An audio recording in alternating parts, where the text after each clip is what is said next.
intelligence could spell the end of the human race.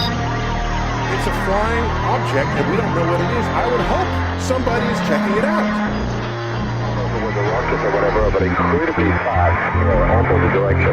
They were too fast to be an airplane. I'm glad the Pentagon is looking at this, because if it poses a threat, I want them on top of it. Well, the craft generates its own gravitational field.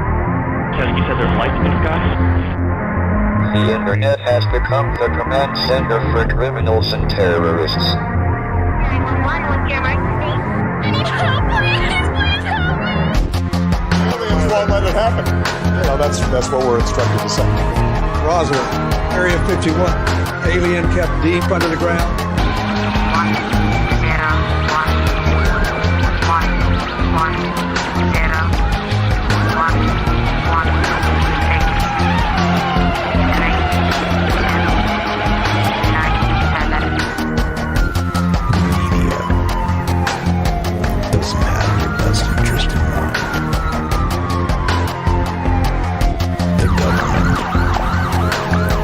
Self-serving. You're here for a reason. You're listening to Troubled Minds Radio.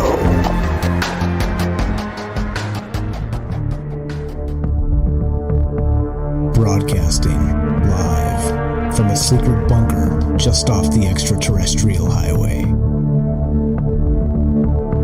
Somewhere in the desert sands outside of Las Vegas. From somewhere in space-time, loosely labeled Generation X on planet Earth.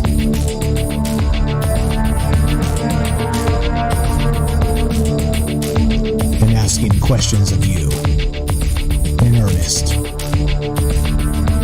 Into the digital darkness. Good evening and welcome to Troubled Minds Radio. I'm your host, Michael Strange. And hello to all of you who might also have troubled minds. What's up, guys? It is Friday night, and that means it is show night. And that means we're back to talk about all the things we're not allowed to talk about, which of course is aliens, conspiracy, the paranormal, the 24-hour news cycle, propaganda, the government.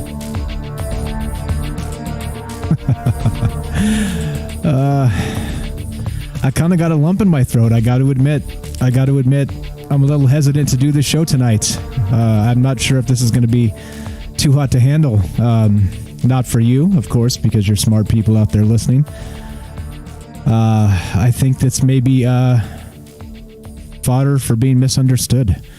I don't know. Let's see if we can do this and walk the line here, because a lot of the things going on right now, I know you guys are watching. A lot of this stuff is starting to unnerve me a little bit, and I'm typically pretty steady when it comes to this stuff. I'm pretty usually okay. Well, this is the way things are going to go, and I can kind of see things coming from a little bit away.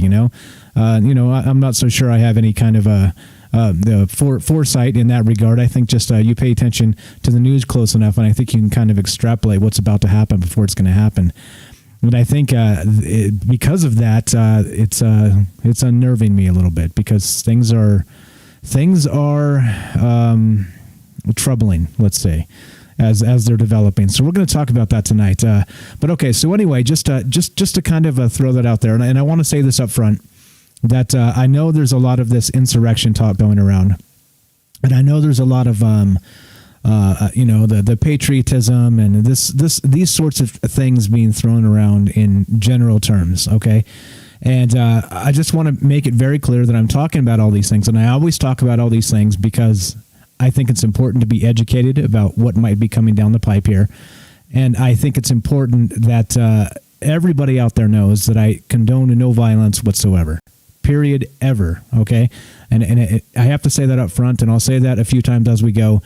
This is not what this is about. This is literally, I'm a little bit horrified that we're in a political encapsulation of the French Revolution a little bit. The J'accuse, the maligning people due to who they may or may not have voted for, the outing of friends and family members, like you're in China with the social credit score, because of wrongthink.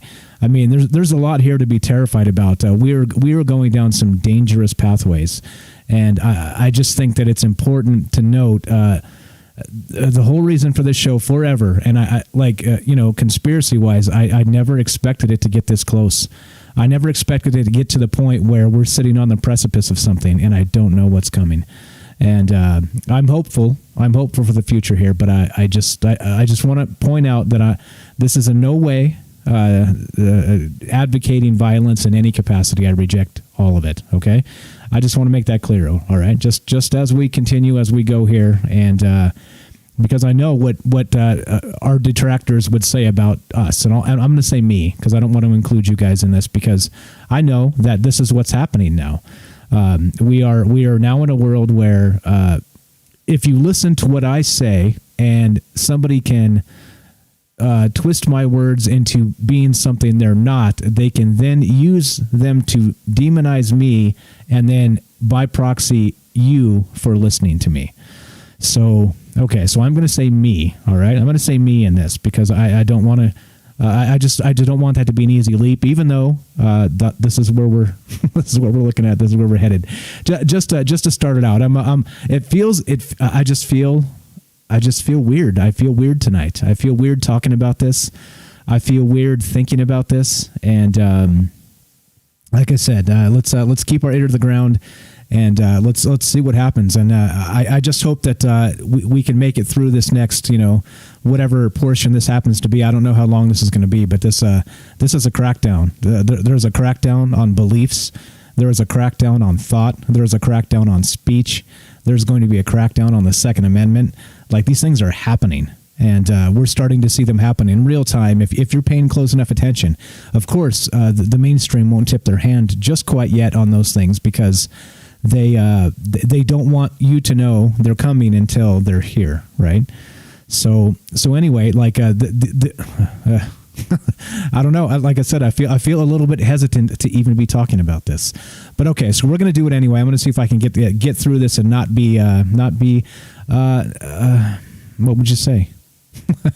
Not have any revolutionary thoughts here. And you know what I mean by that. I mean things that could be used against me. You know what I mean? Anyway, now with all that said, I'll explain as we go. But okay, so this show is about all those things that like it's always tongue in cheek. I always make the joke, we're still here talking about these things because it's still legal to be talking about these things. All right, but I think we're becoming ever closer, and it's walking up to us close enough to touch it now, where maybe soon these things will not be legal to talk about anymore. So. Okay, anyway, so the way this works is we do this live. You're listening to, if you're listening on Friday night, it is in the middle of January sometime, maybe how many days before? So I guess Wednesday will be the inauguration day, and so they're amassing troops at the Capitol, which sounds like a bad movie, but that's what's happening. So if you're listening on July, holy smokes, January. It starts with the J. I was close. Hey, I was close. If you're listening on January, what the hell is the day today? Let's see. I never know the day. January 15th. Then this is a live show. And we do this live to include you. So if you want to be part of the show tonight, you can dial this phone number, 702-957-1037. You can also join the show by clicking the Discord link, and you can find that on troubledminds.org, the official website. Just click the Discord link, and Discord is a chat client. It's a voice client. You can be on the show just like a telephone, or you can be just kind of in chat and join the show that way, and kind of just type in show chat like many of you are already doing. And yeah, that's the deal. 702-957-1037. Click the Discord link.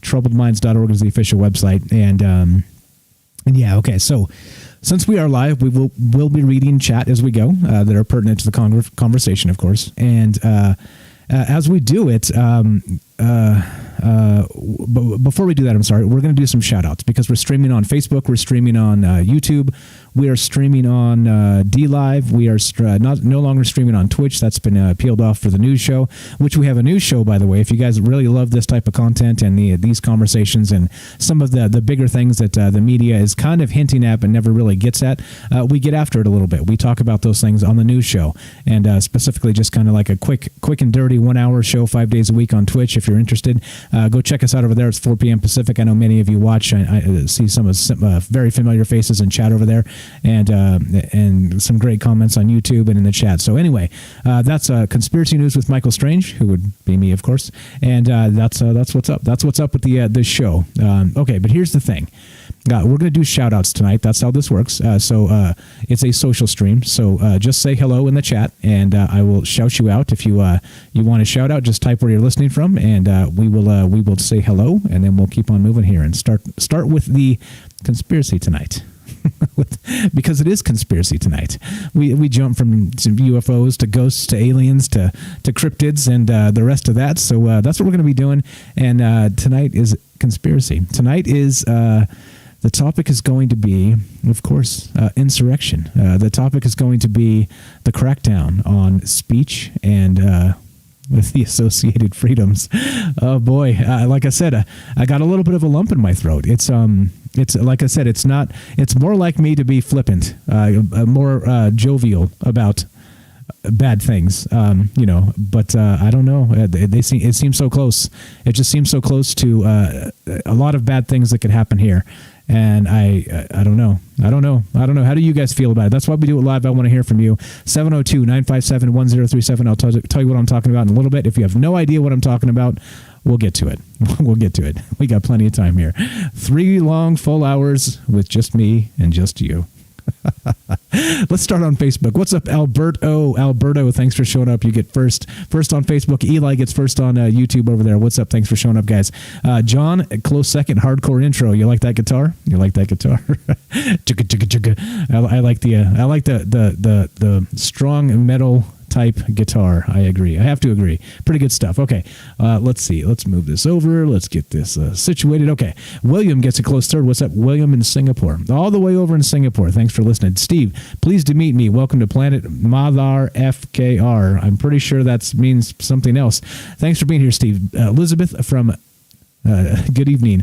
All my troubled minds in Oregon. What's up? We got Philip from Oregon. Thanks for being here tonight. Let's see. What else do we got? Christopher, greetings, fellow Earthlings. We got Tamrin from South Africa. Thank you for being here. Good morning to my fave people. There you go. Thank you. Thanks for being here. We got, let's see, Christopher, Renee, tagging Christopher.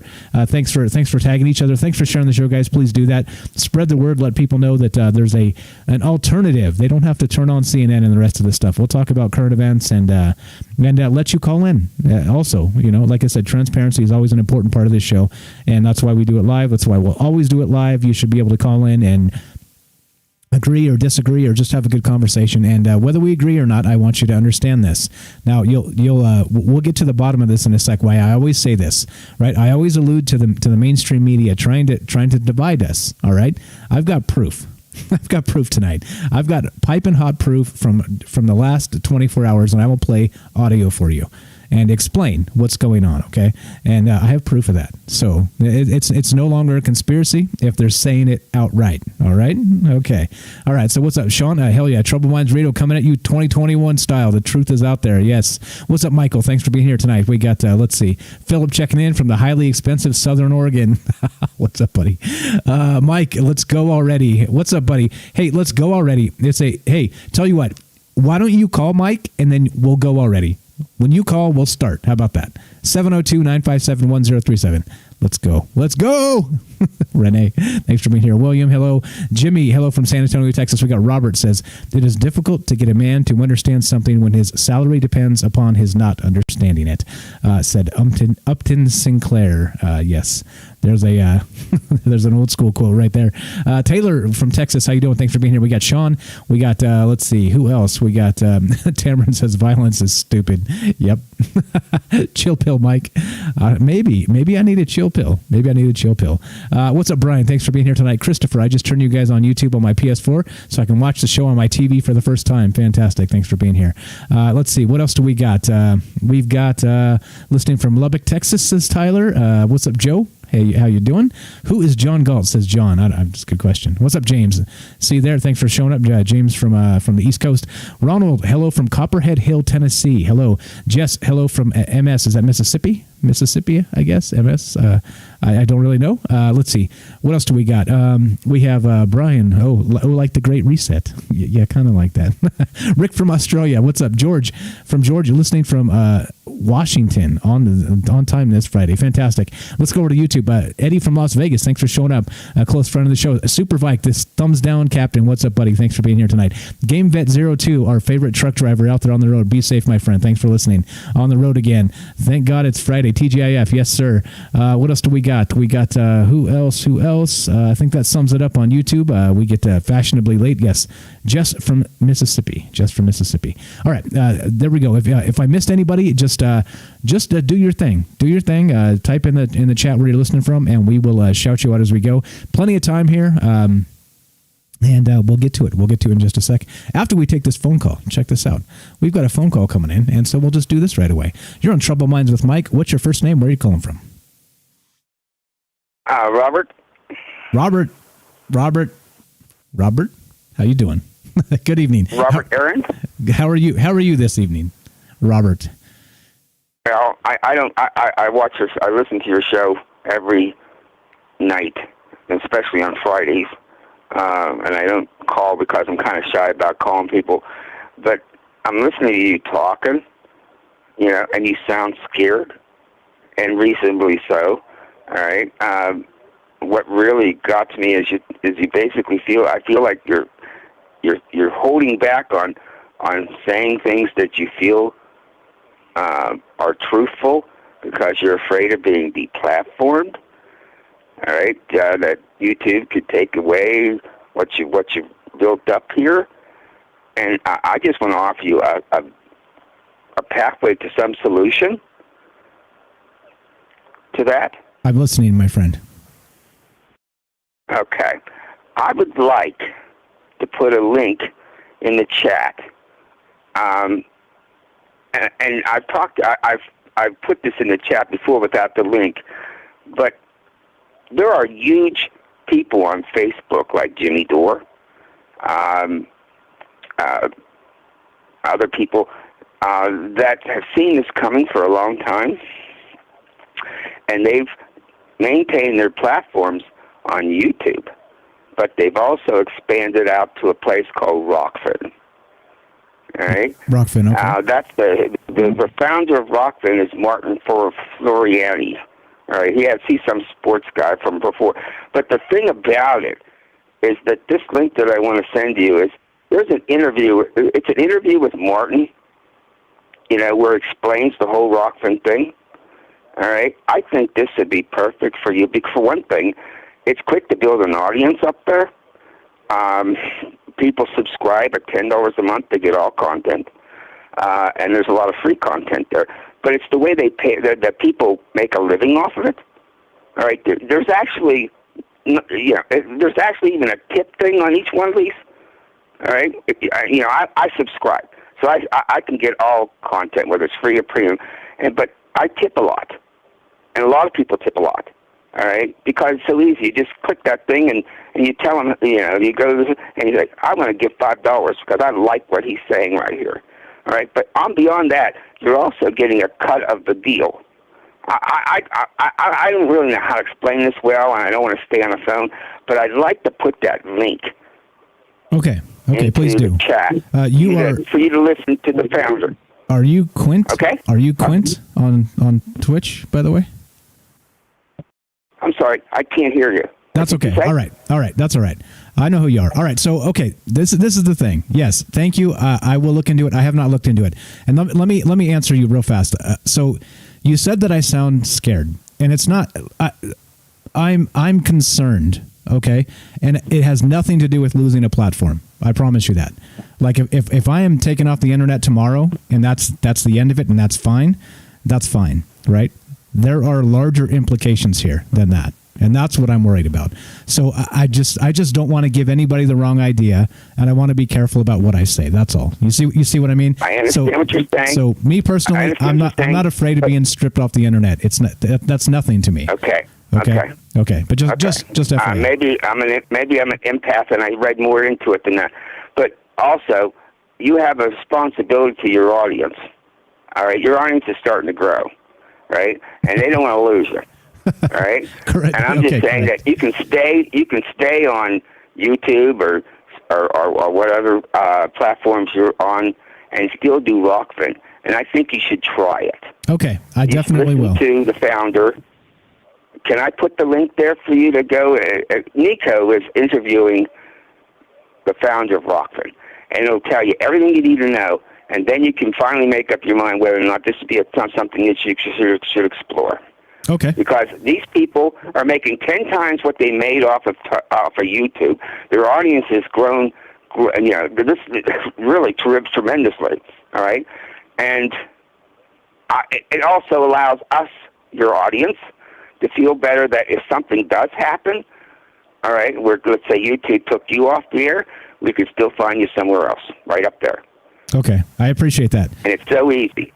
So easy. There's no ads involved. I mean, I've watched some of your YouTubes afterwards. When the tape ones, and the ads are just irritating.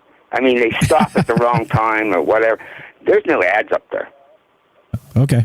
There's no ads on that thing. Okay. And I'm okay. I'm going to get off. But is it all right if I put the link there? Yes, please. On the chat. Please drop the link. I will definitely check it out. So here's the thing. So you said this before, and the reason I haven't, I'll explain, is I've been extremely busy, as you know. I've been doing shows like 7 days a week, live shows. I know. I listen to them all. Yeah, I know. You know. So that's why. So there are other things coming. There are additional shows coming in other formats. I'm working on a ton of things right now because I think it's important to get the reach out. I think it's important to spread the word. And again, like I said, if I didn't believe in this project, I wouldn't be stepping on the gas right now. And it's just weird that it's happening at this particular time. So yes, I appreciate you. The nice thing about Rockfin is there's no censorship at all. There's no heat on people's neck. There are people from the left. There's people on the conservative side. There's even sports.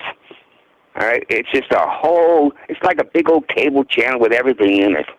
Okay. Every type of voice. And I just put the link here, and I'll get off the phone, and hopefully you'll check this out. I definitely will. I think you're going to go somewhere if you go there. You're really going to start to, because you need to, because you're entertaining. I can see where you can go. Thank you. That's nice. Thank you. That's nice. And I just like to see that you're going to find yourself building yourself, your audience better on that Rockfin than you are, because you're not going to get your algorithms crushed. You never know. Yeah. They crush the algorithm. Suddenly you got, the other day you had 110 people listening, and then the next day you got 10. How do you know that's just because people are busy or they didn't crush your algorithm? You can't know. And until it continues to be 10 for a long time, and then the writing's kind of on the wall. But yeah, no, I understand. Do you know if you could just offhand? Do you know if you could live stream on Rockfin, or is it just a video upload platform? Yeah, it's live stream. Okay. And matter of fact, what's nice about it is they are so quick. If there's somebody doing a live stream up there, it's right there sent to your email. Whoever's listening, because I pick who I want to listen to.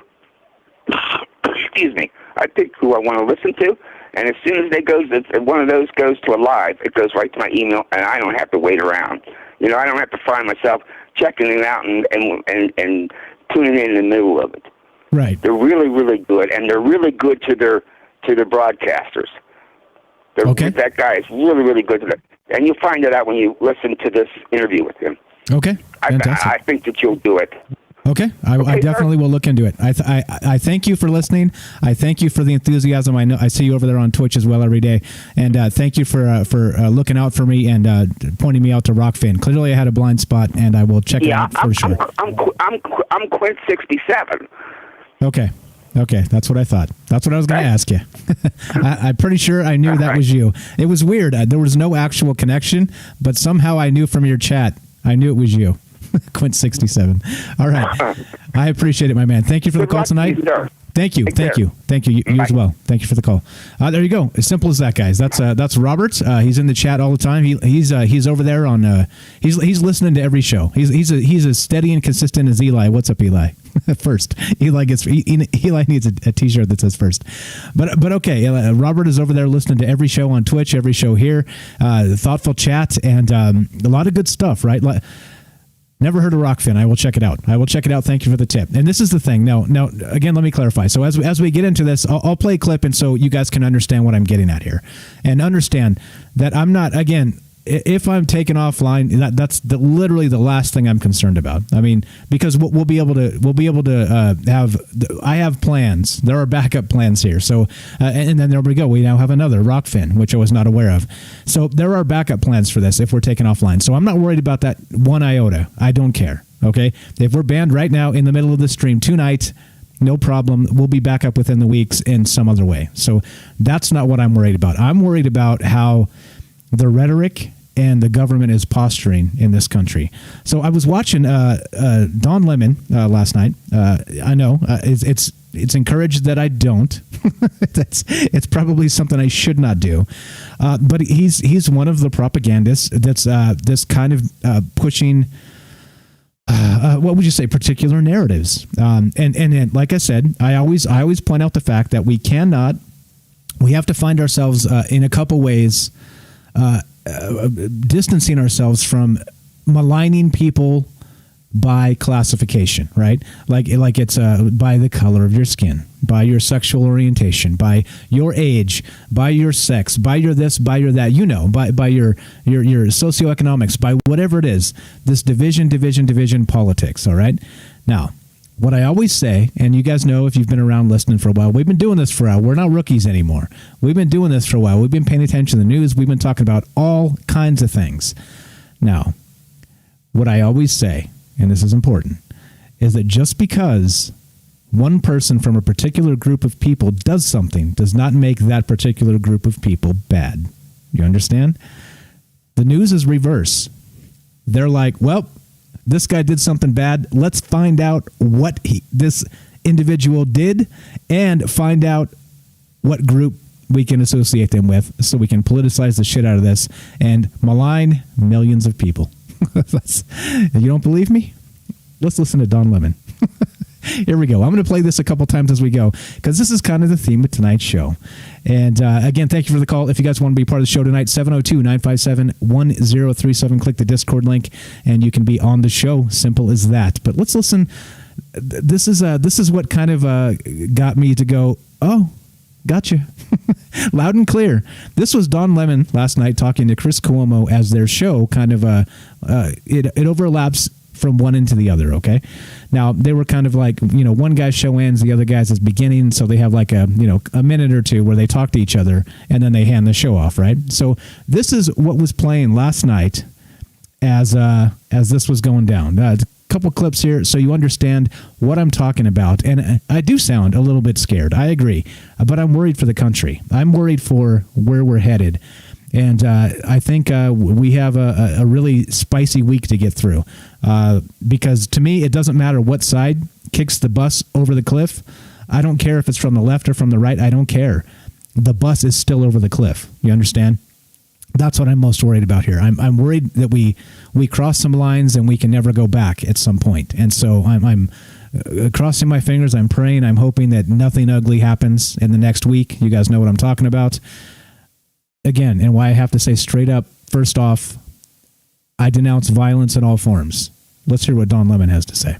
And listen, there is a reason. I'm just saying, he's a shaman and whatever. They call him Q shaman for a reason because it's QAnon, right? Well, he calls himself that. Conspiracy. I don't know who they is. Right. And then, listen, there's a reason he's not wearing a shirt and he wants everything to be seen, all the tattoos and whatever.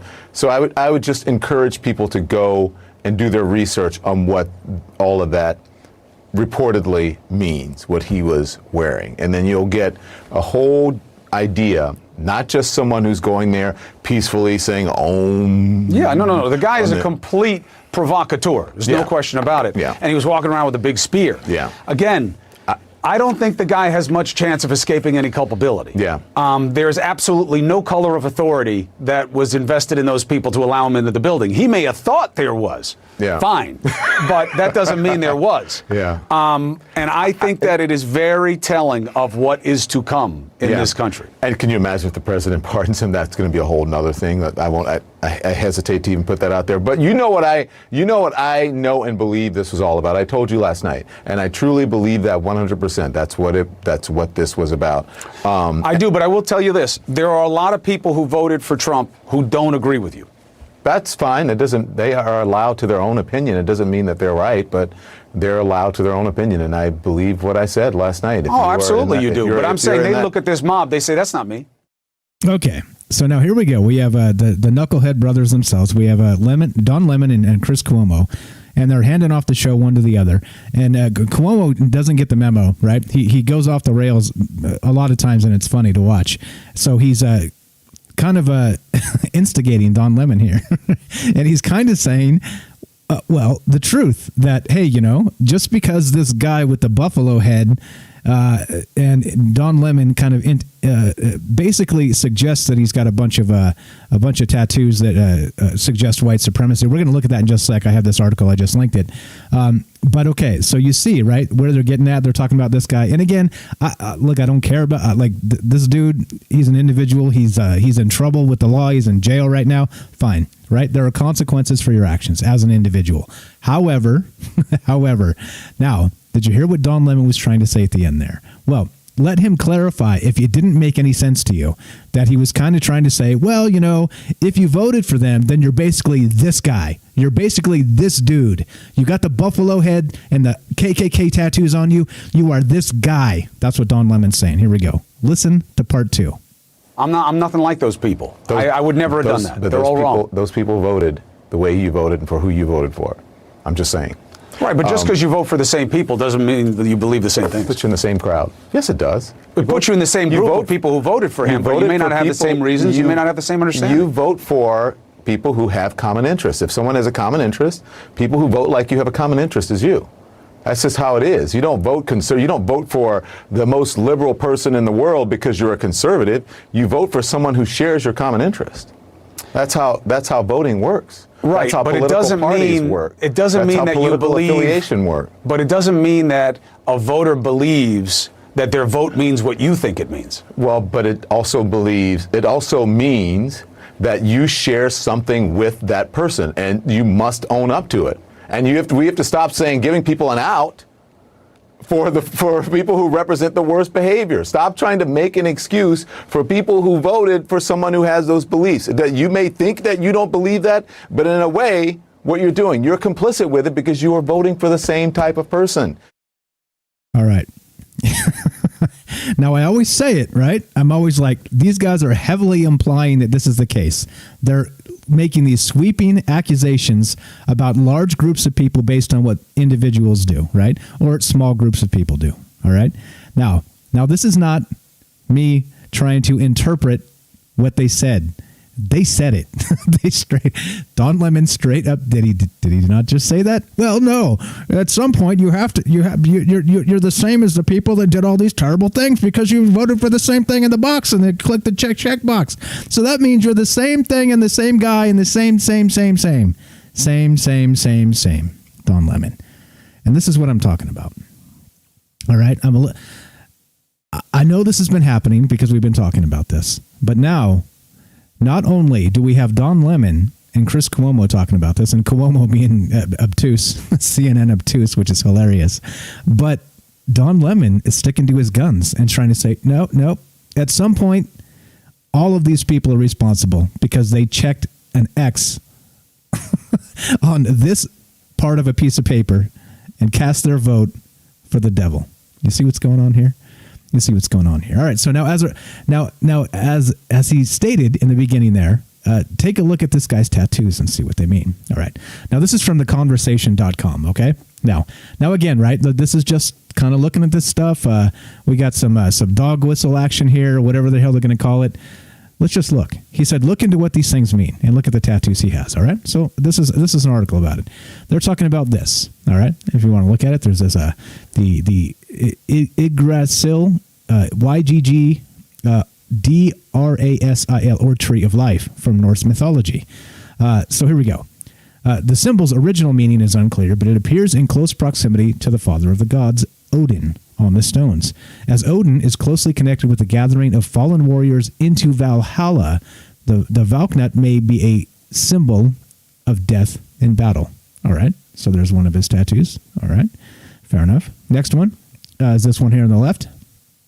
This is the Valknut, right? Valkn, Valknut. I don't know how you say this. Again, this is Norse. Some of these are going to be odd dialects. I don't know. And anyway, so we have a couple of these. The Tree of Life, right? We have the Valknut. I don't know how you say it. And then we have some other stuff. So Angeli claims he wears his bizarre costume to draw attention to himself. And again, this is from theconversation.com. I linked this. I'll link it again if you guys want to check it out. But this particular symbol down here on the right, the Norse Sonnenrad or sun wheel, has been widely co-opted by far-right groups, they say. So this is a symbol listed by the Anti-Defamation League as one of the number of ancient European symbols appropriated by the Nazis and their attempt to invent an idealized Aryan or Norse heritage. So which is it, Aryan or Norse? Because those are two very different things. So just, so the Anti-Defamation League. So again, right? So now, not only, and here we go with the dog whistles. There is, of course, a long history of co-opting of Norse imagery by the far-right beloved of Himmler, the rune script inspired by the insignia of the SS, while the swastika is another of those ancient European symbols that features in various forms on picture stones and runic inscriptions. There's more, all right? Anyway, look at this, read this if you want. There's some, once again, right? Here we go. I don't know this guy. Penny, what's up, Penny? What's up, Bailey? I see you guys in chat. Penny says that she knows somebody that knows this guy, this Jake Angeli guy, okay? I don't know anything about him other than the Q shaman, all right? That's it. He was at the Capitol. He's in jail. He's not eating because they didn't have organic jail food, and then so they gave him organic jail food after like a hunger strike of, I don't know, a couple days or something. I don't know. Something like that's all I know. But then what I do know is you look at this stuff and you see Don Lemon. You see Don Lemon basically saying, okay, now this guy has these Nordic tattoos that are dog whistles to the KKK and all the rest of this. And if you voted for the same guy this dude voted for, that makes all the rest of you the same. You see? You see. Now, why am I hesitant? Why do I seem a little sober tonight? Well, one, because I just had my first beer. First. But second, because this is why. This is also what Don Lemon said. Not in that show, but the show from the previous night. Here's just a quick clip in case you guys haven't seen what's happening, in case you haven't looked at what's going on outside your particular jurisdictions. I don't know if we have anybody out there listening maybe in Baltimore, near Washington, D.C., but this is what's happening out there. There are more National Guard troops in Washington right now than active duty troops in Iran, Afghanistan, and Syria combined. What does that tell you about the danger in this country with Inauguration Day just a week away? Okay, you see? Yeah, you see why.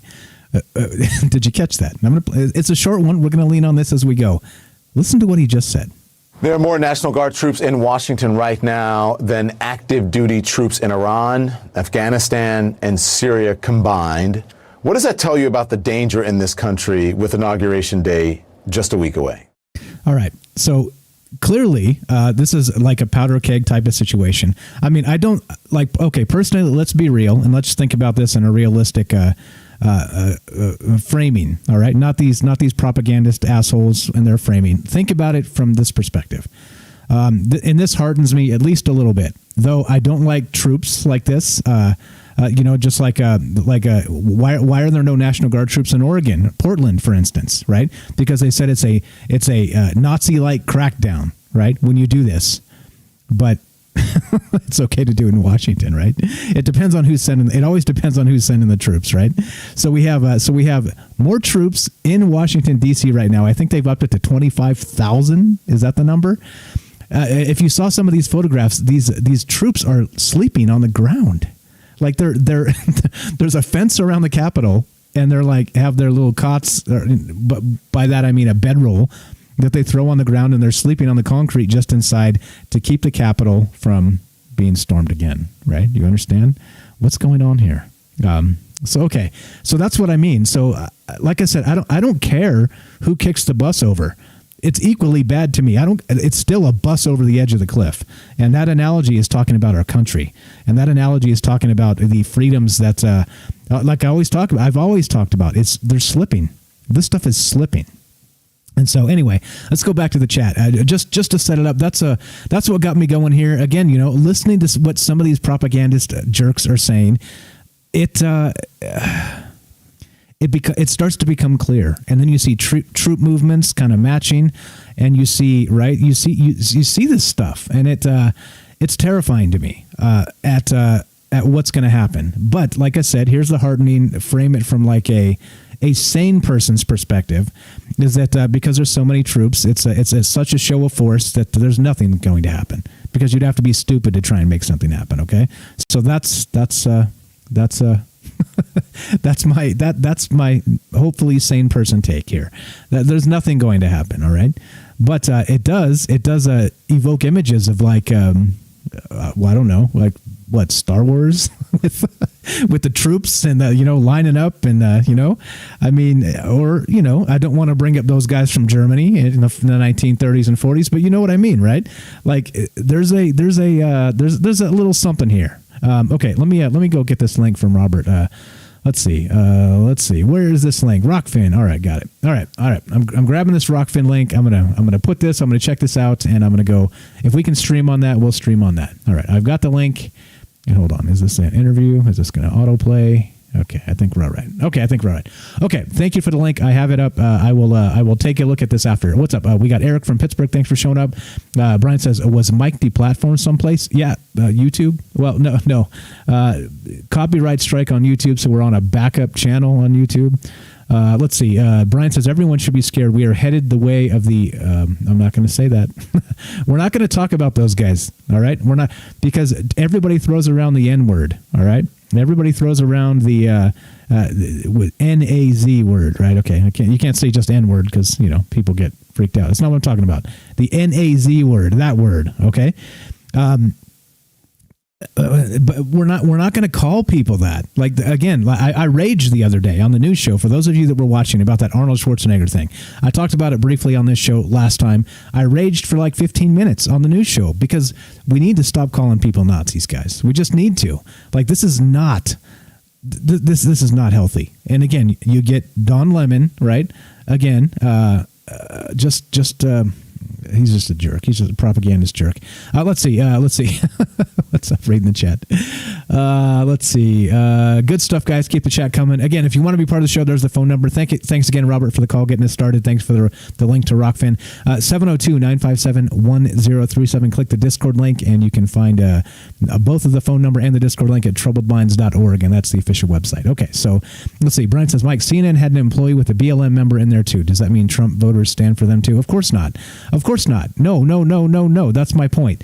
Like, you can't just take what some individuals do and then malign an entire generation for that, right? Or a voting block, or even like a neighborhood. You just can't do it. It's dumb. It's regressive. It's stupid. It's backwards, and it's what we're fighting against. Like, these people are stupid, and I say fighting figuratively. I say fighting mentally. I say fighting ourselves from trying to fall into this trap of calling people these things when many times most of these people are not these things at all. That's what I mean. All right, that's what I mean. I don't know. I think part of tonight, the hesitance is just it just feels like tenterhooks. You know that term? It feels like we're kind of hanging on tenterhooks here, waiting for the other shoe to drop, and I just don't like that feeling. I don't like that feeling. Okay, so. Let's see. What else do we got? What else do we got? We got a phone call coming in. We'll take in just a second. Brian says the swastika was appropriated too. Exactly, and that's true, right? That's an ancient symbol. Like it was taken by the I'm not going to say the word. I'm going to try not to say that word because again, right? Everybody's throwing the N word at everybody. Everybody's the NAZ word. see how language is. You can't even really speak anymore without being that guy. It's funny, not funny. Let's see. Elizabeth says, why didn't they come to Portland or all summer long looting, burning, and destroying businesses? Exactly. I mean, because that would have been fascist, right? Sending troops to quell an insurgency. A quote, insurgency is fascism. And then, as we were told all summer long, but now there's 25,000 troops at the Capitol. Okay, just in case. Anyway, Christopher says, who do you think actually sent the military, Trump or Democrats? My fear is that China that might invade. That's why the troops are there. I don't think we're in. I mean, you're not gonna come at that. You're not gonna get that. Let's see. Yeah. Seriously, nobody gives a F about comparison to just give it think of something on your own. Yeah. Well, I mean, the thing is, like we shouldn't forget what happened in Germany, right? In the 40s, 30s and 40s. It was terrible. Like I said, we can't forget history, but we can't just call everybody that disagrees with us either a Nazi. It's just dumb. It's really dumb. Anyway, so that's not what the show's about. We're gonna continue. There's a lot more. This is what the show's about. Real fast, just a quick clip, and then we'll take this call. This is what the show's about. There are more National Guard troops in Washington right now than active duty troops in Iran, Afghanistan, and Syria combined. What does that tell you about the danger in this country with Inauguration Day just a week away? With a propagandist like you, it worries me, Mr. Lemon. Okay, let's go to this phone call, and we will keep on trucking with the show. After this, what's up? You're on Trouble Minds with Mike. What's your first name? Where are you calling from? I'm Jay, New York. Jay from New York. How are you, man? How are you doing tonight? Good. You hear me all right? Perfectly. Okay. So last night on the show, I watched on the Discord link, Twitch it sent me to or whatever. Still having a hard time figuring all that bumping around it does. But anyway, they would always put a commercial right when you were proving your point. Like, is that why you take we're going to take a real quick break here. Real quick. Is that why you put those break there? Is that where the commercial's supposed to be? No, so the weird thing about Twitch is they just kind of throw in commercials randomly. So I don't know if I can tag them. I'll take a look, actually. That's a good idea. So the reason I do that little weird break that's not really a break is because when it gets cut to a podcast, a commercial gets slipped in there. And so it's a nice little pause, and I can see it easily on the audio editor, so I know where to splice the commercial in. That's all. So that's why I do it. That's why Can't do that at Twitch. I don't know if I can. I'll take a look. I might be able to. So thank you for reminding me. That's one of the things. Again, because the last night I'm a busy dude. I got like a list a mile long, but I will put that on the list along with Rockfin. Along with that, I will try and fix that because you're right. Like in the middle of me ranting, if a commercial pops up, that's not good. At least let me finish my rant. Okay. Exactly. I mean, or in the middle of like when you put a clip of somebody talking in there or something like that, and right when they're proving your point, they cut it in half and then give you, 10-second or whatever. Yeah. Okay. It's kind of like, wow, what a dick move. Yeah. It's just a randomized thing. So, okay. So I'll look into that. Hopefully we can fix that. So, okay, let's move on. Don't worry about the commercials. The other thing is I don't want to get you going again on Arnold Schwarzenegger, but what if the media already spun it on that's what he was talking about, and he just had a beer or two, and we're all taking it out of context?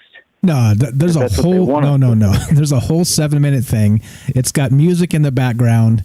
No. This was like exactly. Yeah. Did you hear it? I can play it again, but I can see him marching down. I can see him marching down the hill in the Mars movie there, where all they had to do was put the hand on the thing and the air was back on Mars. But yeah, I mean, it's crazy that all this stuff is. Why? Why is the question I'm getting at? How come it's like one daily thing after another? It's like the PBS guy. All of it kind of started when the guy from Israel said, "Hey, look, man, the Galactic Federation doesn't want this going on right now." And then it's like the shit really started hitting the fan, and then every day it's worse than the day before. There's a lot of things I'd like to say to you about some stuff when you were talking there. I was putting in the chat, and I was like, no, I'm not even going to put that in the chat. Yeah, again, like you just have to be careful, you know. And I think so. Okay, not only that, I think just going back to like being a human being, I think it's important to kind of be careful of what you say, because you never know. You never know what other people think or feel. And so what I mean is not like walk around on eggshells, but I just mean be that. Give them that empathy you expect, by not being a belligerent asshole, and stomping around like you own the joint, because you don't. We don't. We're an individual. That's what I mean. Like language, words have power, and so as human beings, I think we should be conscious of that and not be able to, be calling people terrible things all the time. That's all. It's a basic concept that we seem to be quickly forgetting. Daily, minutely. Yeah. It's like it's regressive. We're going backwards. It's crazy. It's absolutely crazy. It's absolutely crazy. Yeah. Okay. So what else? What do you think about the troops in Washington right now? 25,000 troops in Washington D.C. just before an inauguration. How does that make you feel? Well, for one, I feel that's probably an understatement. There's probably quite a few more people there than that. Although sleeping if I was one of the troops having to be there, I think camping out in the Capitol building would be a neat fort for however the 4 or 5 days that you got to stay there. Go in the fancy bathrooms and everything else. You're not sleeping in the dirt, but that's nuts. I mean, really, that's absolutely nuts. Why there's got to be that many people there to just don't have it. Yeah. Have Biden come out there, put his hand on the Bible with Camilla and, the people that got to be there and guys from CNN and everywhere else so we can see it happen live. There's a pandemic going on. You shouldn't be outside anyway. You should be sitting inside with your mask on in front of your TV. Yeah, well, so we can tell you what to think. They're even hailing it as a virtual ceremony at this point too. So that's the weird part, right? So it's so hold on, if it's going to be like a virtual thing, it starts at 8:00 the night before. Oh, does it? Oh, okay, is that what it is? All right. Yeah, it's been popping up on the phone all day long. Join into the virtual inauguration starting at 8 p.m. I keep getting all day. I've got like news about Selena Gomez. So I think my phone. I don't know. Again, I don't know if they're just the guys that used to send like the booby pictures and stuff like that would pop up on the Facebook, like there'd be the little booby.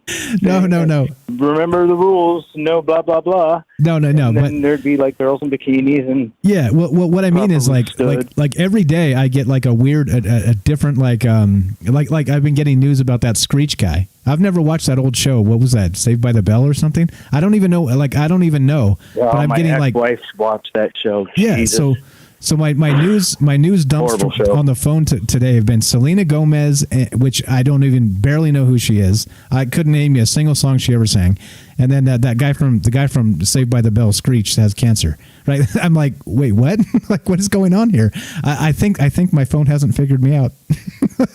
It doesn't want to send me direct conspiracy news. Another thing that I thought that was really odd is all of my stuff that pops up on Facebook for the first, 3 or 4 long scrolls just zipping past stuff are 2 days old. It starts off with 2 days old for about, you got to zip it a little while, then you get into something that happened, 4 or 5 hours ago. Yeah. It used to be what happened right now. Who was the last person that posted something? Why can't I see that? I have no idea. I have no idea. Yeah, exactly. I don't know. It's happened to us. Not only that. So the censorship again. This is part of the thing that's got me. There's a lot of synchronicity going on. So not only do we have troops in the Capitol, we've got a crackdown on speech on basically again maligning an entire voting block of 75 million people of being Nazis, right? Like being the N word, the NAZ word. It's insane. Like this is insanity. And so not only that, they're moving. Like there's a mobilization happening that we just heard Jack talk about. Actually, matter of fact, I'll play that clip right after you get off here. But of Jack from Twitter talking about how they're going to. This is going to be a campaign that continues. This is the tip of the iceberg. Exactly, it's the tip of the iceberg. It's not just about this one account, the Donald Trump account. It's going to be like, again, back to that full retro term, which Bailey, thank you for pointing that out, that it might be a business term for Silicon Valley. I didn't know that, but anyway, we'll play that clip where he's actually saying that this is just the beginning. Like as we discussed, this is going to be an ongoing campaign through the inauguration and past it. And if that doesn't terrify people, that they're like, well, the crackdown begins. The digital crackdown is here, and again, now we lean to our propagandists to see who they're going after. And just like Don Lemon said in those clips I played, it's anybody who didn't vote for Biden, basically, right? So you're no longer allowed to be an independent. You're no longer allowed to be like a Green Party, a libertarian, anything. Because if you didn't vote for Biden, you're with us or you're against us, right? And that type of language, that type of sentiment is dangerous, is extremely dangerous. Pop might be calling the kettle black. Yeah, no, that's exactly what it is. That's exactly what it is. It's terrible. It's terrible. That's gonna get. No, I'm on a list now. Yeah, well, if you listen to the show, you're probably already on the list. Just FYI. All right, so let's keep on trucking. Final thoughts. Final thoughts while we got you on the phone, man. I don't know. Well, I mean, just try to look at it, and like you were saying, I hope none of this really happens and just goes on by, and then that's the end of it. But they're trying to prove their point right now. I don't know if they, you get a new teacher in school in the middle of the year, and they come in and crack down real hard so they get your respect quick or something. I don't know. Seems childish what's going on right now. Well, Andrew Cuomo today put out in the thing, he goes, I want all bars and restaurants to open up ASAP. The damage that they're doing to the economy is far worse than the damage that the virus I saw that. WTF, dude? I saw that. And then that Lightfoot lady from Chicago. I saw that. Chicago. I saw that. She said it too. It's the exact same thing. So the guy that's out there running around, the governor, Norham or whatever there in California, is going to come out and do the same thing because he's been busted out 37 times at 57 different restaurants. Yep. Newsom. Gruesome Newsom. Yep. It's crazy. All right. I appreciate the call, man. You're the best, Jay. You're the best. All right. Have a good night, Mike. Thanks, man. We're going to keep on trucking. I'm going to be listening to you. Okay. Thanks for the call. Thanks for listening. All right. Good. There you go, Jay from New York. Good stuff, guys. Thanks for the great calls tonight. Again, if you want to be part of the show, this is like I say, this is more about you than this is about me. All right, so I want to hear from you. That's why we do it live. That's again, transparency is an important thing. If you're shy, don't worry. I got you. Like I've trained myself to jump in and fill dead air. So don't worry. Take all the time you want to collect your thoughts. I got you, but give me a call. 702-957-1037. Look at the great calls going on. Look at the great information already. And let's continue, shall we? All right. So we didn't really get too far. I don't know. Time travel. It seems like time goes by really fast sometimes. But here we go. Here's the news. This is from usnews.com, right? Now, this is what's happening. And again, right? Like this is not normal. I'm pretty sure in my entire lifetime we've never had troops stationed at the Capitol. And this is what's going on. This is from, again, usnews.com. National Guard at Capitol authorized to use lethal force in aftermath of mob. The dramatic escalation in authorities granted to the 20,000 Guard troops stationed in D.C. is only the latest response to last week's massive security failure. And I think, interestingly, right, bizarre as it is, we have a failure. The security failure is a fantastic way to put it. It's almost like they wanted it to happen, right? Dare I say that? And then we have this. The 20,000 National Guard troops preparing for pro-Trump demonstrations this weekend in the nation's capital will be armed and permitted to use lethal force, the headquarters overseeing them says, marking a striking escalation in the way authorities there are preparing for repeat violence after last week's deadly mob. Quote, deadly mob. On January 12th, 21, sorry, look at that. I can't even talk. On January 12th, 2021, National Guardsmen were given authorization to be armed in support of the U.S. Capitol Police to protect the U.S. Capitol and individual members of Congress and their staff.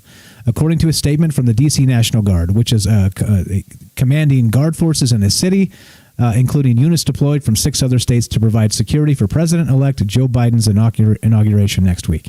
A defense official confirmed the authorization includes permission for Guard troops to use lethal force. This is the crazy part. The request came from federal authorities and was approved by Army Secretary Ryan McCarthy, who oversees D.C. Guard deployments since the district is not a state, indicating that was not a request from the local government. Okay, now, this is the important part of this. The request came from federal authorities. Who are those people? Who asked to be granted lethal force at the Capitol? Who asked, right? Notice how it's always anonymous people. It's always we can't put names to this. It's always federal authorities, right? It's always anyway. You get the gist. Yeah. What's up, Brian? I see you on Brian and Batman. Thanks for showing up. Are you guys from Many Subjects? Thanks for being here. Quick shout outs. People catching up. Let's see. Penny from the UK. I think I said hello. Penny and Bailey. Yes, I did. Okay. Thank you, Penny, for linking the merchandise and everything. You guys are the best. Look at this. Look at this community. You guys are amazing. Thank you so much for all the help. I can only do so many things at one time, and so we get so many people helping, so many people coming together, so many people that are hungry for a little bit of truth, right? You like a little bit of truth dashed in with your lies? Welcome to Troubled Minds Radio. All right, let's see. John says, that's hilarious because when they are overseas, they are not allowed to use deadly force unless they are being directly fired upon. Put on American soil, they can just execute whoever they want. And again, right? And who's asking for that? I think that's the worst part. Who's asking for that? Matt says this was a setup, Mike. It seems like it, right? Now I've got a theory on that. All right, and I was kind of I've been mulling around what this show was going to be for about 24 hours now. Talking to my wife about it, and there's just some things you just can't say now, right? And I was going to call this. Actually, let's just get into this. Let's do it. Fuck it. Let's do it. I was going to call this show The Scarlet Letter, right? And, of course, we know what that letter is. There's the 17th letter of the alphabet that has been banned. You're not allowed to say that letter. And so now that is and becoming the Scarlet Letter.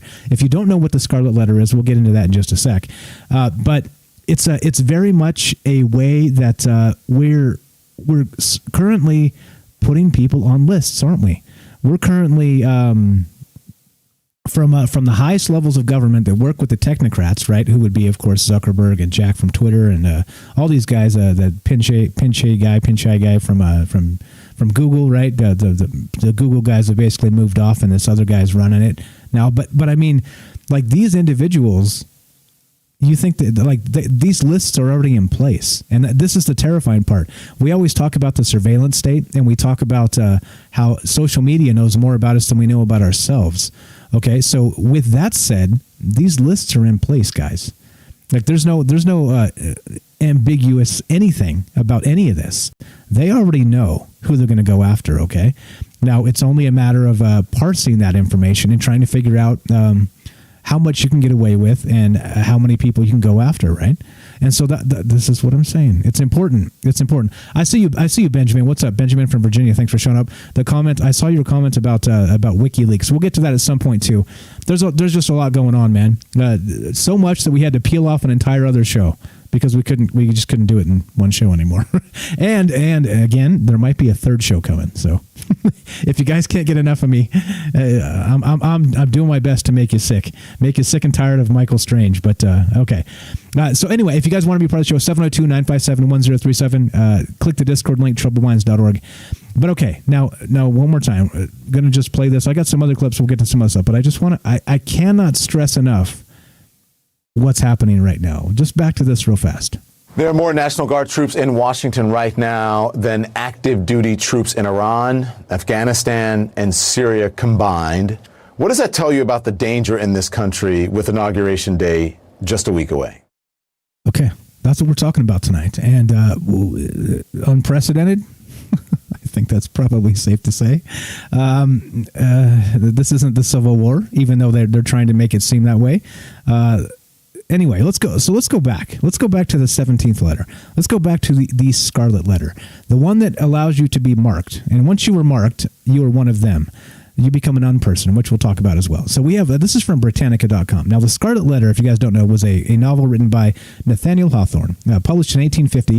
It is considered a masterpiece of an American literature and a classic moral story. Moral story. Summary. Now check this out. The novel is set in a village in Puritan New England. The main character is Hester Prynne, a young woman who has born a child out of wedlock. Hester believes herself a widow, but her husband, Roger Chillingworth, arrives in New England very much alive and conceals his identity. He finds his wife forced to wear the scarlet letter A on her dress as punishment for her adultery. All right, so just want to point out where we're going with this. I think it's probably pretty clear. But she is forced to wear, visibly on her clothing, a scarlet letter A that stands for adultery, because it's basically marking her as a sinner, right? And then not only marking her as a sinner publicly, wherever she goes, it also is describing her sin with the letter A, right? Adultery. Stands for adultery. All right? So after Hester refuses to name her lover Chillingworth, which again is her husband, who's come and changed his name now, becomes obsessed with finding his identity. The lover, the father of this love child, this adulterous love child. When he learns that the man in question is Arthur Dimmesdale, a saintly young minister, figure that, right?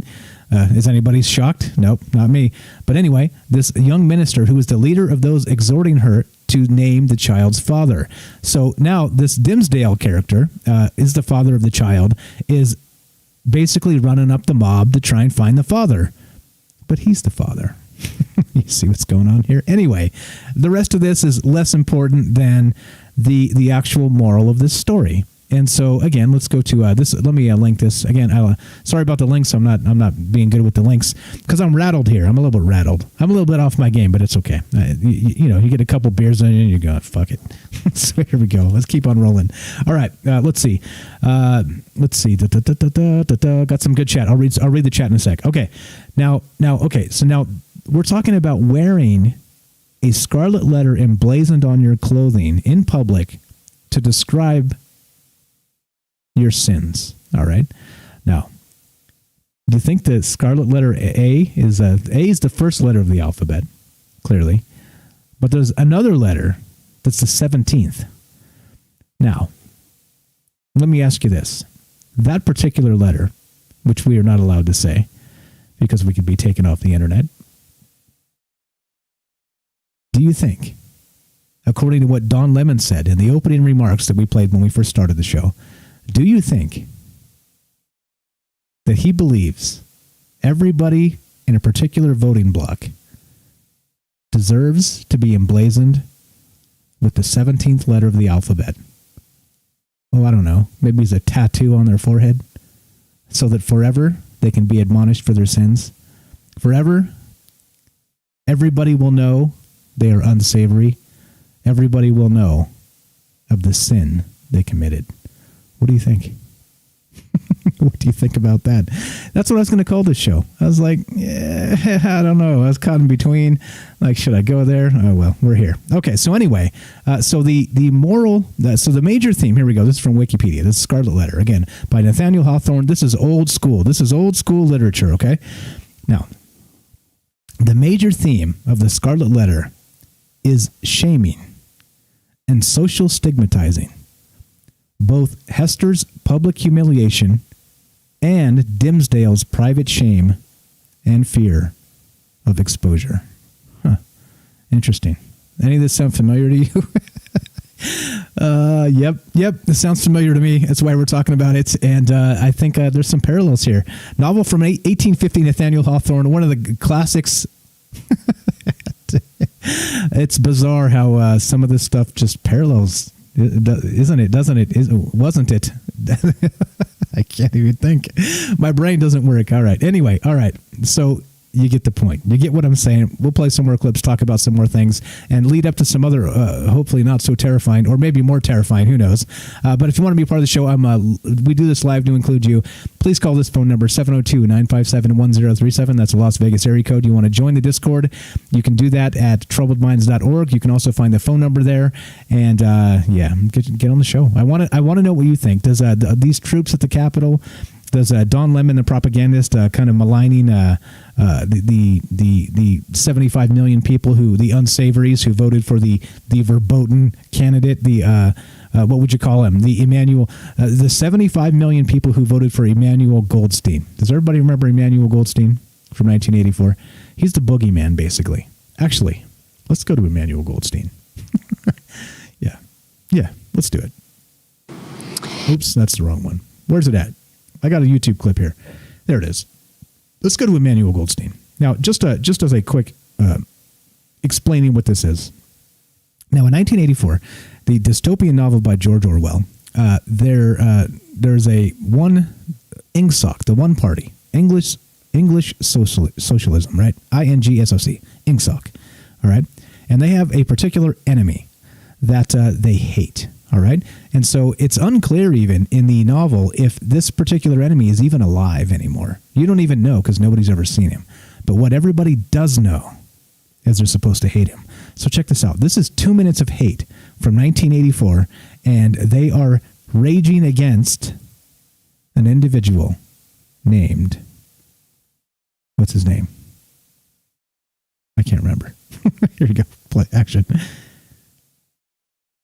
Of victory, there is a cancer, an evil tumor, growing, spreading in our midst. Shout! Shout! Shout out his name!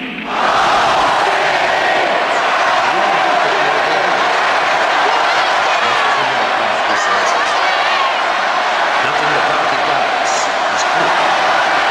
Even the world swampers are good. The party wants you to believe we are at war, so as to turn your attentions away from their practical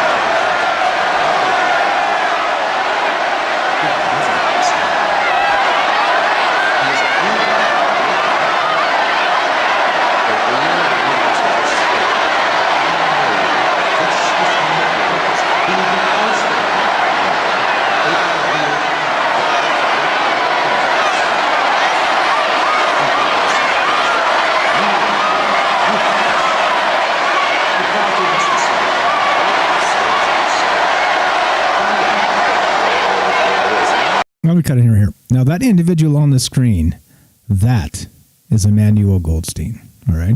That is the enemy of the state. Like I said, it's even unclear if he's even still alive at this point. But they are told so often to hate this man that you see what happens. They get together every day for 2 minutes of hate, and you see what they're shouting. They're shouting traitor. They're shouting death. They're shouting every imaginable thing to bring onto this man. And again, is it even real anymore? But okay, let's finish up the last 30 seconds of this 2 minutes of hate, and then we'll keep on moving here and catch up on some chat, and then take some phone calls, hopefully, and just keep on rolling. Here we go.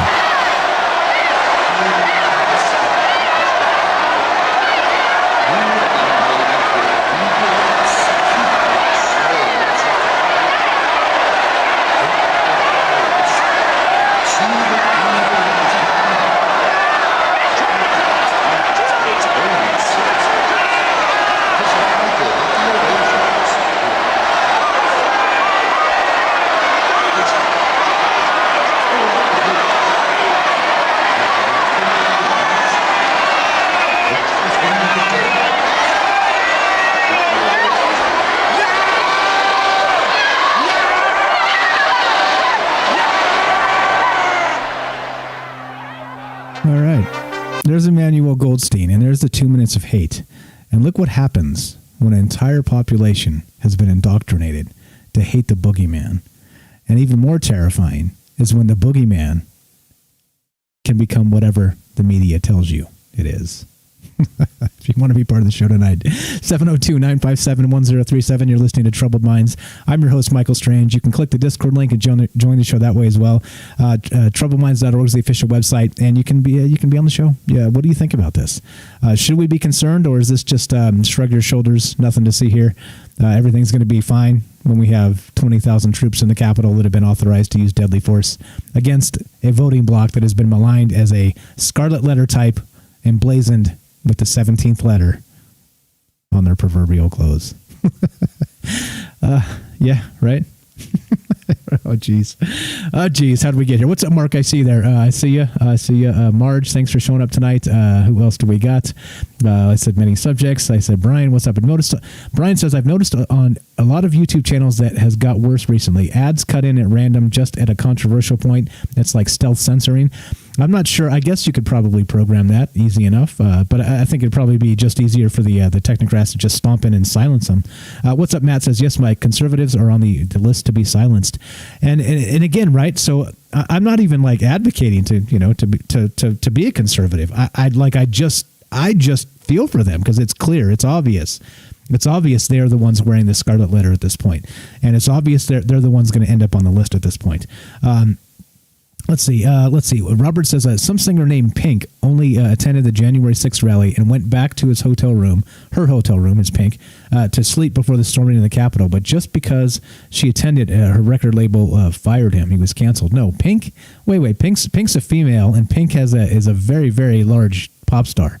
So you mean somebody else, right? You mean somebody else, I think. But anyway, so I didn't know that. So, yeah, they're firing people that were there. There's a lot of crazy stuff. There's a lot of crazy stuff going on. Let's see. Mateo says I was in a band called That Letter years ago. Should I be concerned? Yeah, maybe. Maybe. Geez. Yeah. Okay, let's see. What else do we got?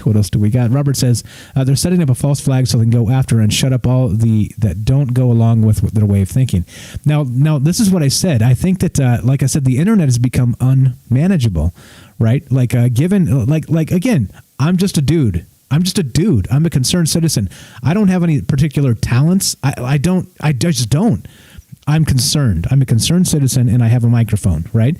And they can't shut me up. And this is the problem, right? And you better believe out there, if I had enough reach, if we were a large enough group, they would want to shut me up. You better believe it. Because, of course, I'm not even advocating for anything violent or dangerous. But that's the quickest way they could shut me up, is by trying to make it seem like I was. You see? That's the problem here. And that's why I'm concerned with the future. Concerned for the future and what's going on here. Brian says, Mike, the question at this point is, how do those of us who do and can see it oppose it? And that's a good question. And clearly, as I said in the beginning of this show, as I'm going to continue to say, it is not with violence, all right? It is how they want us to react, all right? Because then, of course, you become the criminals they hope you will be. You understand? It's important. It's an important distinction to make. That's not the way. I think, again, I don't have like a direct, concrete answer, but I know that's the first step. And the second step, I guess, would be just to be educated and know what might be coming. And to rage like hell against it. Speaking of what might be coming, what does everybody remember the Patriot Act? Everybody remember that? Yeah. Well. Okay. Yeah. We'll get to that in just a sec. Let's read some more chat. Bo says, "What's up, Bo? Thanks for showing it. Was that the Capitol the other day?" You mean the 2 minutes of hate? That's pretty funny. It sure looks like it, says Robert. Let's see. What else do we got? Benjamin says, I would call in a bit, but I'm sure you know what I will talk about, so I'm going to leave the line open. Yeah, go ahead and call, man. You're definitely welcome to call. Just the reason I run people off the phone is because I once you call, I set a timer. I kind of keep it to about 10-ish minutes per call. That's all, and which is a huge length of time. So. Call, man. If you want to talk about that WikiLeaks stuff, I haven't looked into it. If you have, I'd love to hear about it. No problem. Again, that's why we have that. That's why we do it live. We want to hear from you and what you think about all this stuff. But be prepared, because I'm going to ask you about Don Lemon and ask you about the troops at the Capitol. Let's see. John says, I'm actually concerned that we don't have more troops in those other countries. That D-bag just made us sound weak, or at least our presence in those countries is weak. And yeah, hold on. Anyway, this is what you're talking about. Let's play this. There are more National Guard troops in Washington right now than active duty troops in Iran, Afghanistan, and Syria combined, What does that tell you about the danger in this country with Inauguration Day just a week away? Yeah, it tells you a lot. It tells you they're terrified. Oh, I see. Not the same Pink. He goes by Pink. I see. A different rapper guy. Okay, I got it. All right, let's see. But yeah, this is just it's not. This is not normal. And when things starts becoming so not normal that it makes you. I don't know. It wakes you up, let's say. It's like cold water on your face. It's like that type of situation, you know? That's kind of what I'm seeing here. Leonard says, Michael Strange is a complicit with... Wait, what? Complicit with witchcraft and paganism. What are you talking about? Please call me. I'd love to hear you make that case. You guys are great. Christopher says, this show has been around for years, so I think they were going to silence it. They would have by now. Well, it's not about that, though. Remember, it's not about that. You can say what you want as long as nobody's listening. But once you get enough people listening, then you become a force. You understand? Once you get enough people showing up for the show, then people are listening. And once you have enough people listening, they become concerned. So that's what it is, right? So that's the thing. I think the crackdown's going to happen. And how fast we grow is basically the race to growing fast enough to have our own platform and basically build it ourselves some other way is the race for that to happen before the ban comes in and they try and just erase this from the internet. So, yeah. So I want to know, Michael Strange is complicit with witchcraft and paganism. I'm fascinated. Please call me, 702-957-1037. Maybe you're talking about the name? Maybe the name? Surely you don't mean me. I barely know what those things mean. Brian says, yes, I spoke out against the Unpatriotic Act. Fell on deaf ears, too. Now people moan and complain about the very things which prompted me to speak out against it. And we should speak out against it as well when the Patriot Act Part 2 arrives. Yes. Alex says, we're just 30 crazies to them right now. Yeah, there's a lot more of us than that. People come and go, 30 on Facebook right now. There's another 15 on YouTube and everywhere else. And people come and go. If you can get 50, try this, guys. Try and stream somewhere and get 50 people concurrent to watch for 3 hours. It's hard. It's hard. It's not an easy thing. So our audience is a lot bigger than you think it is, because this is just a live audience. Then we have like the other show, the news show audience, and then we have the podcast audience, both podcasts, and then we have YouTube, and then people that watch the archives. There's a lot. Our audience is very, very large, and it's growing. Not very, very, but let's say it's big and it's getting bigger. I think that's the way to put it. So anyway, yeah, you're good, Alex. Let's see. Okay, Bailey says, different musician that goes by Pink. Okay, they're talking about Ariel Pink. Okay, I didn't know that. Let's see. What else do we got? What's up, Grumpy? I see you there. You don't know what paganism is? I mean, I do know what paganism is, but the joke was I barely know what that is. So how could I be? How could that be me? That's what I mean. Anyway, whatever. It's fine. I don't really care. You guys can call me whatever you want, as long as you don't call me out of beer. All right. Let's go. Let's see. What else do we got? We have. It's the only way we hear the truth, says Brian. Well. Hopefully that's not the case. But okay, all right. Where are we at? We got a couple minutes left before we're going to take a quick break. We take a 2-minute break just to make sure everybody can, fill up their popcorn, hit the restroom, or put the kids to bed, or whatever it is you got to do. A couple minute break so you don't miss anything.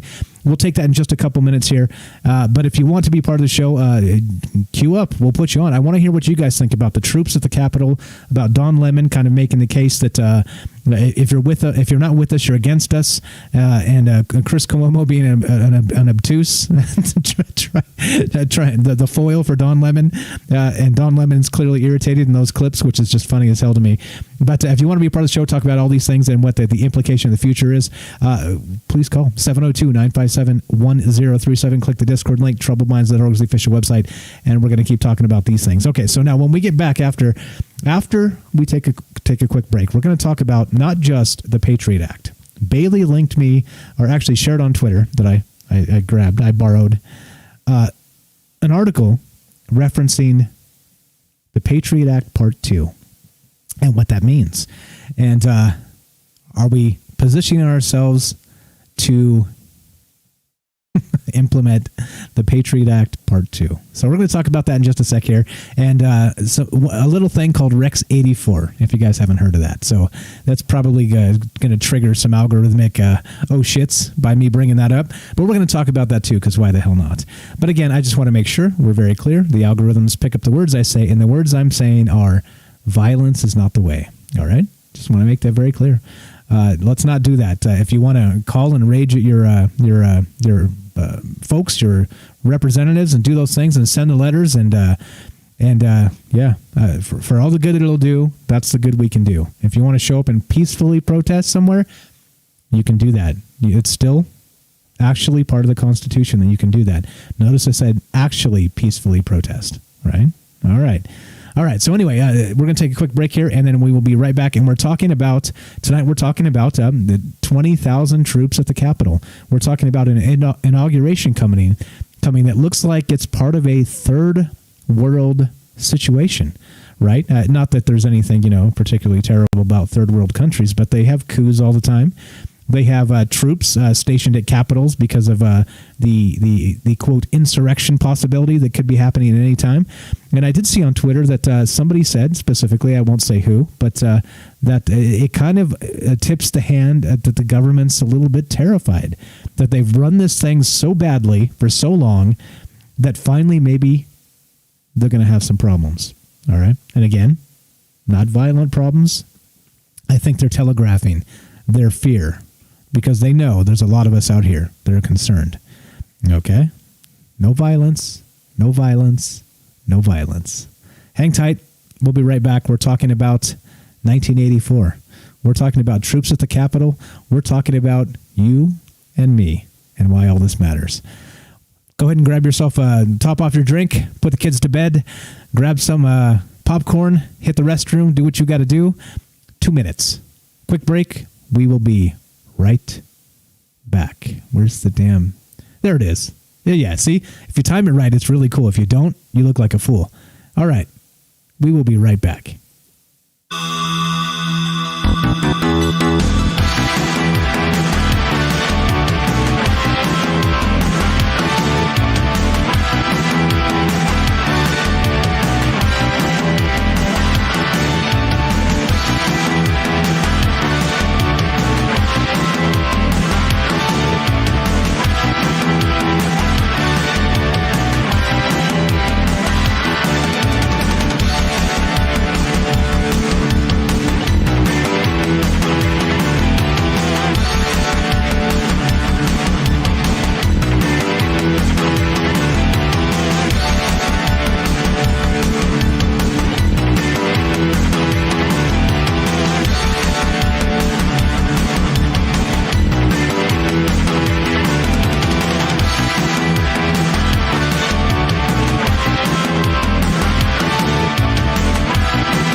right, welcome back to Troubled Minds Radio. I'm your host, Michael Strange, and we're talking about 20,000 troops at the Capitol. We're talking about maligning an entire voting bloc as Nazis.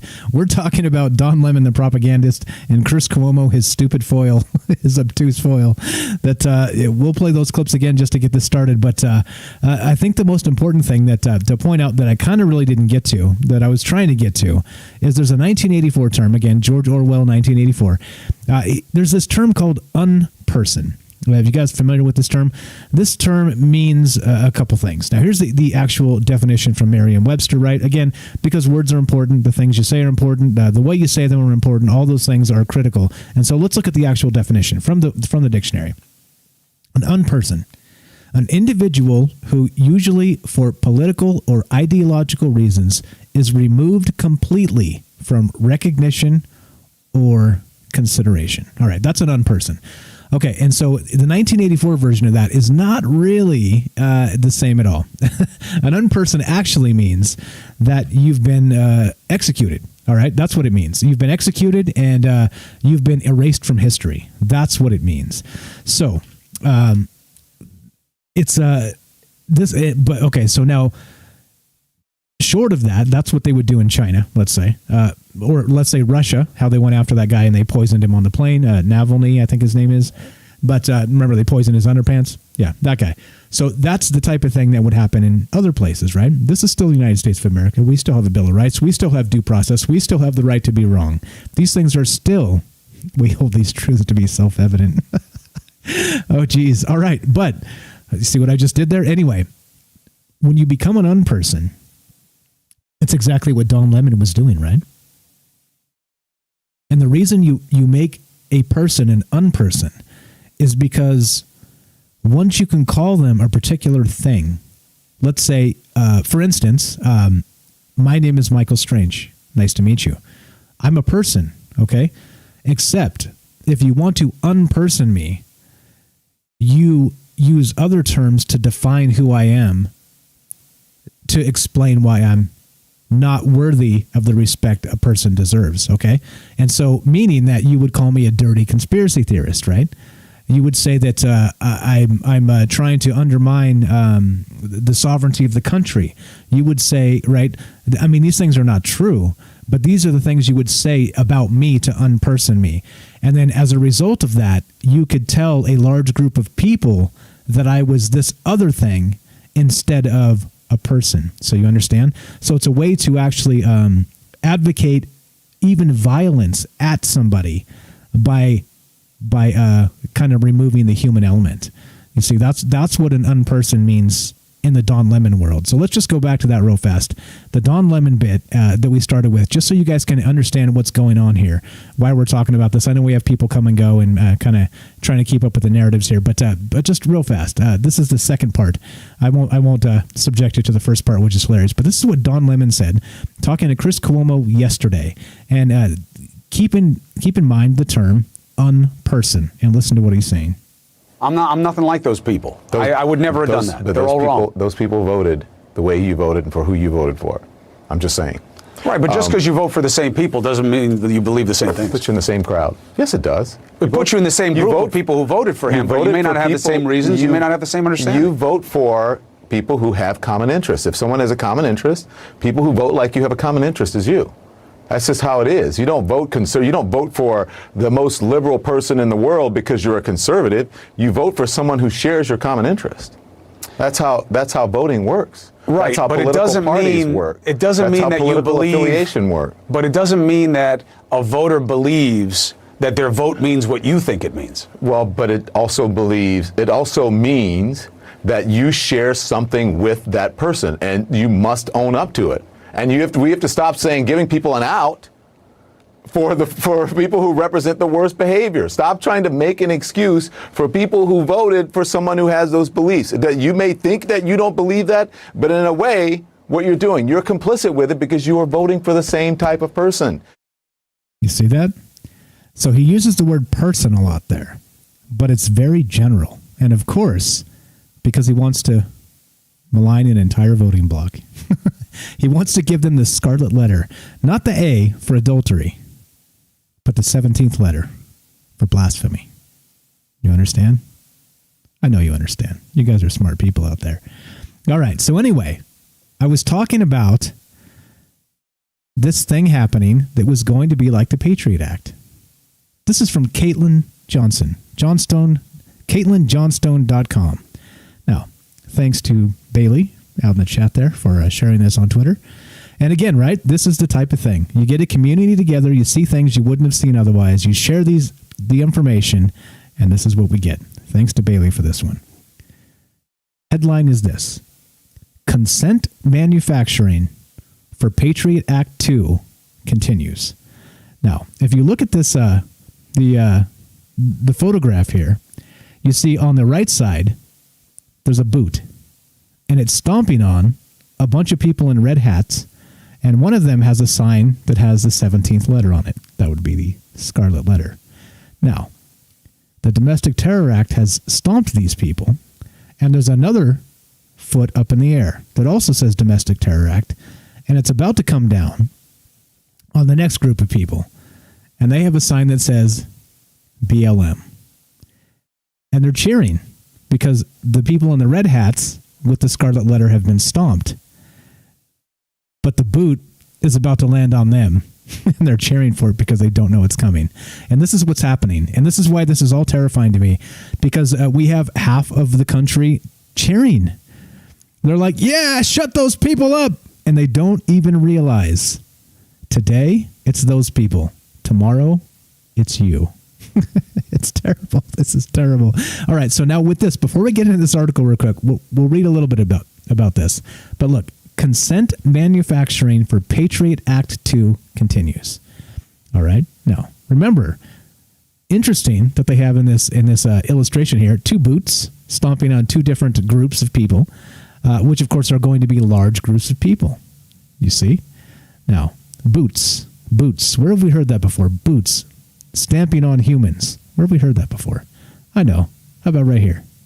In our world, there will be no emotions except fear, rage, triumph, and self-abasement. The sex instinct will be eradicated. We shall abolish the orgasm. There will be no loyalty except loyalty to the party. But always there will be the intoxication of power. Always, at every moment, there will be the thrill of victory, the sensation of trampling on an enemy who is helpless. If you want a picture of the future, imagine a boot stamping on a human face forever. The moral to be drawn from this dangerous nightmare situation is a simple one. Don't let it happen. It depends on you. Don't let it happen. It depends on you. And that means me. That means you. That means us. That means they want to stoke us to violence. And that means we're too smart for that. That means we're not going to fall for that game. Because they want it. Because, of course, it's the easiest way to silence us is to call us domestic terrorists. Right? You don't buy the Don Lemon version of history, you are a domestic terrorist. How's that make you feel? And it goes the other way too, but these guys are on the run. But it does go the other way too. If you don't follow the Sean Hannity narrative, you are also a domestic terrorist. But the winds, they are a-changing. So let's see. Let's see what happens. Let's read some of this. Let's go to the chat. If you guys want to be part of the show, we're going to talk about this. CaitlinJohnstone.com, consent manufacturing for Patriot Act 2 as it continues. And that was George Orwell. Yeah, right? This is nuts. This is crazy that we're talking about. Look, crazy that... Now, in the abstract, we've talked about this in the past quite a lot. But I don't think we've ever been so close. And I think my hesitation at the beginning, Robert said I sounded scared. And I understand. But I think it's because we've never been this close before. And again, I'm not a doom monger, guys. I'm not a fear monger. I'm not here trying to tell you the end is nigh. I'm trying to tell you, let's be educated. Let's know what they pulled on us last time, so they can't this time. That's all. I think it's important. I think organizing is good. I think peaceful protest is good. I think the doing the things that we're allowed to do is good. And the more of us do it, and the more of us rage and scream out into the night against it, I think we have a better chance of making this stop. But again, right, we're still at the whim of our elected representatives, unfortunately. But we can make their lives hell, can't we? by calling and sending letters and peacefully protesting is what I mean. You understand? Okay. You got to be very clear with the language because, of course, they're looking for me to slip. They want me, eventually, to tip my hand as a terrorist. They want me to be. And that goes for you, too.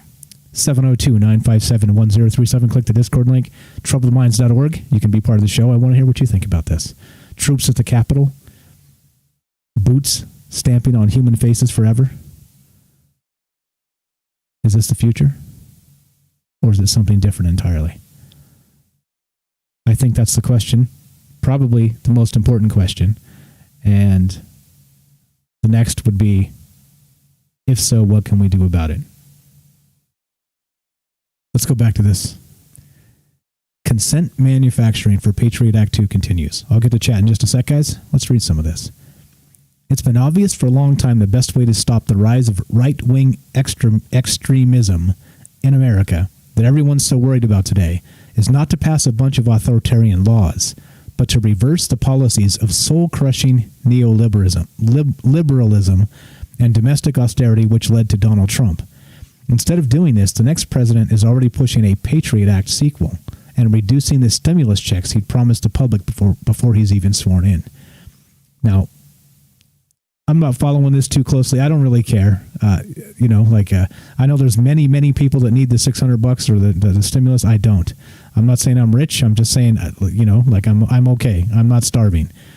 I would prefer they do this right and give it to the people who need it the most. I know there's many people that are suffering and they do need this. But of course, they're not going to do that because they're knuckleheads and it would take extra work and they don't want to do extra work. They want to just hit the pay button, right? But anyway. So this Caitlin Johnstone here says that they're already hedging the $2,000 stimulus checks, and they're saying it's going to be $1,400 now because they've already given you $600, right? Okay. So anyway, that's just the first part of this, which is kind of neither here nor there, other than already promises broken, which of course is no new thing to us, right? Being the general population of a country of 330 million plus, that is promised many things every day. We don't get any of them. So, you know what I mean? Like, that to me is a big deal. Like, we hear it every day. But the rest of this, consent manufacturing for Patriot Act 2, that's the part that disturbs me. Here we go. So they do make these clarifications. All right, so here we go. In a new article for Washington Monthly titled, "It's Time for a Domestic Terrorism Law," Bill Schur argues against left-wing critics of the coming laws like Glenn Greenwald and Jacobin's Luke Savage, saying such knee-jerk reactions against potential authoritarian abuses fail to address the growing problem. He opens with the acknowledgement that Joe Biden's transition team was already working on a domestic terrorism law before the insurrection. And then he just keeps on writing as though it's not weird or suspicious in any way. Schur lists among the growing threat of domestic terror not just white supremacists and right-wing extremists, but extremist left-wing domestic terrorism as well. You hear that? You hear that? Again, I've been saying this, and I've been saying this. If you are advocating for the crackdown of the opposition, do you know who's next? Yeah, that's you. You are next. When the political winds change, and they change often, and you advocate for the silencing of your opponents, when the wind changes, you are next. Do you understand me? It's an important concept, and we've seen it. We've seen it happen. If you guys watch the news show, we talked about the junior spies turning in their families for wrongthink, right? They were at the Capitol, so the daughter turned them in, turned the family in, said, they're a bunch of MAGA wearing red hats. Get them. I saw my family. Here's my family's names. Get them. Turning their family into the mob, outing their family as unsavories. Yeah, this is happening right now. And I'm telling you, I said this if you guys watched that interview with Johnny Now I did on Twitch. It's like this. If you have a social credit score and you rat on your neighbor, all you're doing is encouraging your other neighbor to rat on you. I'll get to that in just a sec. It goes both ways. It goes both ways. It's just not a liberal or a conservative thing. It goes both ways. So in this case, what I was talking about, if you guys watched the news show, we had a young lady, a young liberal lady, turn in her family for being MAGAs, right? That sounds like such a dirty word. A dirty MAGAs. But she turned them in, right? She exposed their name. She doxed her family from a viral video to the mob on the internet and advocated, basically by doing that, to have the mob get them, right? For them to possibly lose their jobs, for all the negative things to happen from a social credit score, right? But it happens the other way too. And we'll get to that in just a sec. All right, so here we go. Back to this article. Caitlin Johnstone, consent manufacturing for Patriot Act 2 continues. Sure lists among the growing threat of domestic terror, not just white supremacists and right-wing extremists, but extremist left-wing domestic terrorism as well. He approvingly cites Adam Schiff's Confronting the Threat of Terrorism Act, which creates a definition of domestic terrorism broadly encompassing plots that carry a substantial risk of serious bodily injury, along with an intent to intimidate or coerce a civilian population, or influence the policy of a government by intimidation or coercion. Right? The ACLU has unequivocally denounced Schiff's bill. The ACLU. Right? Yeah. That ACLU. Saying it would unnecessarily expand law enforcement authorities to target and discriminate against the very communities Congress is seeking to protect. Yeah, no shit. That's the point. The point is to go after anybody. And the more you broaden these laws to go after anybody, the more people you can go after. It's as simple as that. It's like 1 + 1 = 3. You know what I'm saying? 2 + 2 = 5. You follow? Yeah. It's simple. It's simple and it's not funny. It's just not funny. This stuff is funny, not funny. Okay, let's go back to the chat. Let's see. Brian says, so the people are supposed to live on $4,000 a year. Exactly. I encourage you guys to read this article. Please read this article. I'm going to link it again. Thank you, Bailey, for pointing this out. Again, we're stronger together, right? I get a lot of information from you guys, some things I miss. I'm only one dude. I put these shows together, and if I miss some things that are critical to these shows, we miss it. This was an important piece in putting this together. Consent manufacturing for Patriot Act 2. And we're talking about domestic terrorism. Go ahead and advocate for the guys you hate, because guess who's next? I promise you, it's going to be you. It's going to be you. And if you're too obtuse to realize it, well, I'm sorry. That's your problem, and you're becoming everybody else's problem as well. All right, if you want to be part of the show, we're talking about 25,000 troops at the Capitol, 20,000, whatever the number is. We don't even know right now. We're talking about Don Lemon unpersoning an entire voting block of 75 million people. We're talking about those deplorables with the red hats, right, that we're trying to stamp out, right? As Orwell said, stamping on a human face forever. That's what we're talking about. All right. But again, Now again, people are going to come and my detractors are going to say he's a MAGA. He's one of those dirty MAGAs. I'm not. I just see where this leads, and it leads back to you. The ones who would call me a dirty MAGA, a conspiracy theorist, whatever they want to call me, it leads back to you eventually. So go ahead. Report your neighbor for wrongthink, and eventually your other neighbor will report you. All right. So anyway, What's up, Ted? I see you there. Thanks for showing up. Let's go back to the chat real quick. You want to be part of the show? 702-957-1037. I want to hear from you. Join the Discord. Troubleminds.org is the official website, and you can talk about why this is. Tons of good stuff. Robert says it blows right over your ass, but comes back to get your ass. All of it is no good. That's exactly right. That's exactly right. Authoritarianism and that social credit business and cancel culture, it's a disease. It is a virtue signaling disease where you get to tell everybody else, I'm not racist, but you are. Where you get to tell everybody else, I'm not this, but you're that. I'm the other thing and you aren't, and blah, blah, blah, on and on and on. You get to pick the terms and you get to label people with their scarlet letter.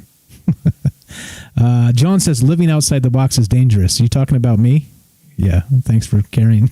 Joe says, if everyone went on a 24-hour strike, we'd have these politicians by the figurative balls. India just had a 250 million person strike. Total media blackout. They don't want us to get ideas. Yeah, interesting. Now, what's up, Brian says, that's exactly right. I'm not sure which part you mean. I say a lot of things, and it goes by fairly quickly to kind of stream of consciousness sort of situation here. So I don't even know what you're referring to, but thank you. That's exactly right. Mark says you could snitch on a friend who snitches on you, then split the money, double pay. You right? There you go. You're my kind of guy, and then I'll turn your ass in too, sucker.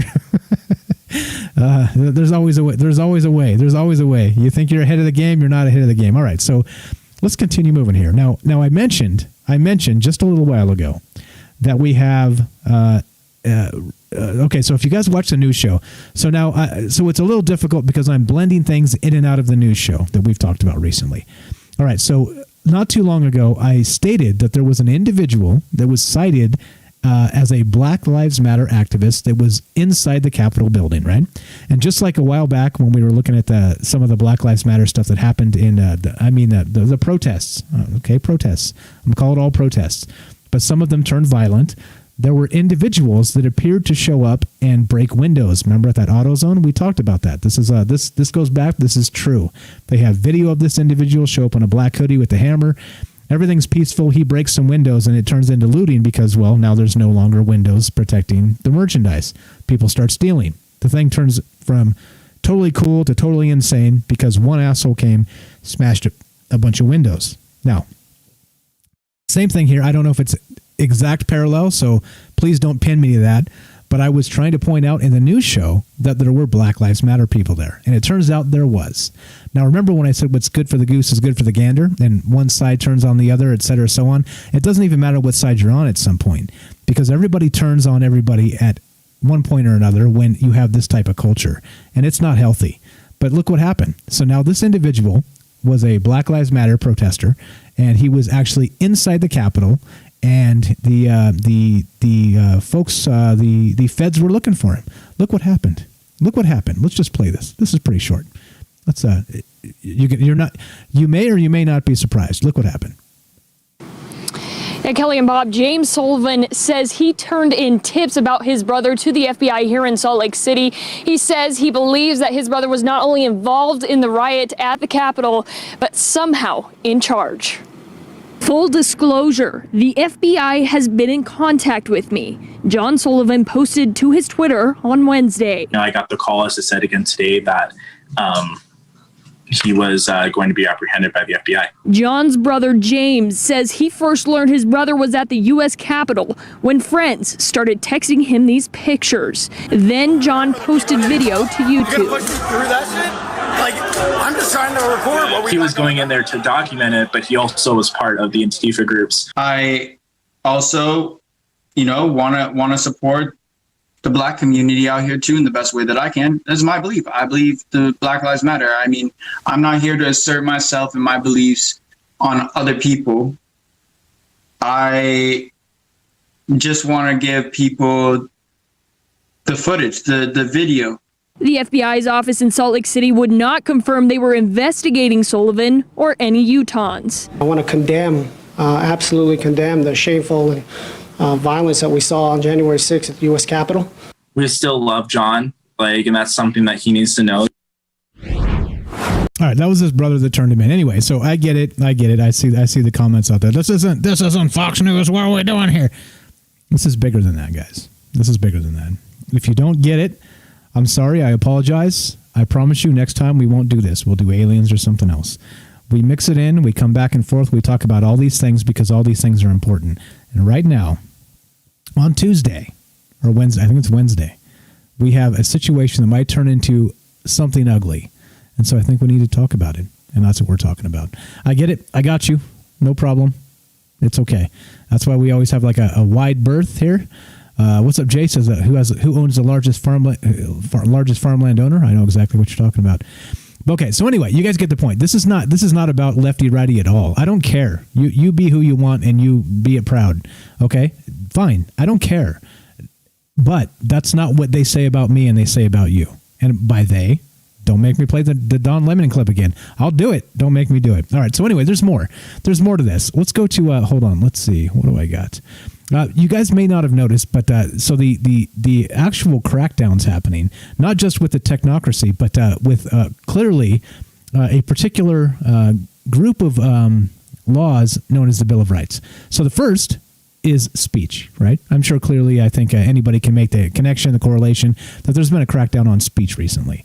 And it's not only that, it's accelerating. So let's go to Jack real quick and he'll explain to you how this is accelerating. We talked about this on the other show. Let's play this clip real fast. You should always feel free to express yourself in whatever format, manifestation feels right. We do intend to do a full retro, as I said in my note. It is going to take some time. And then the other thing, just to close out a little bit, we are focused on one account right now, but this is going to be much bigger than just one account, and it's going to go on for much longer than just this day, this week, the next few weeks. It's going to go on beyond the inauguration. We have to expect that. We have to be ready for that. So the focus is certainly on this account and how it ties to real world violence, but also we need to think much longer term around how these dynamics play out over time. I don't believe this is going away anytime soon.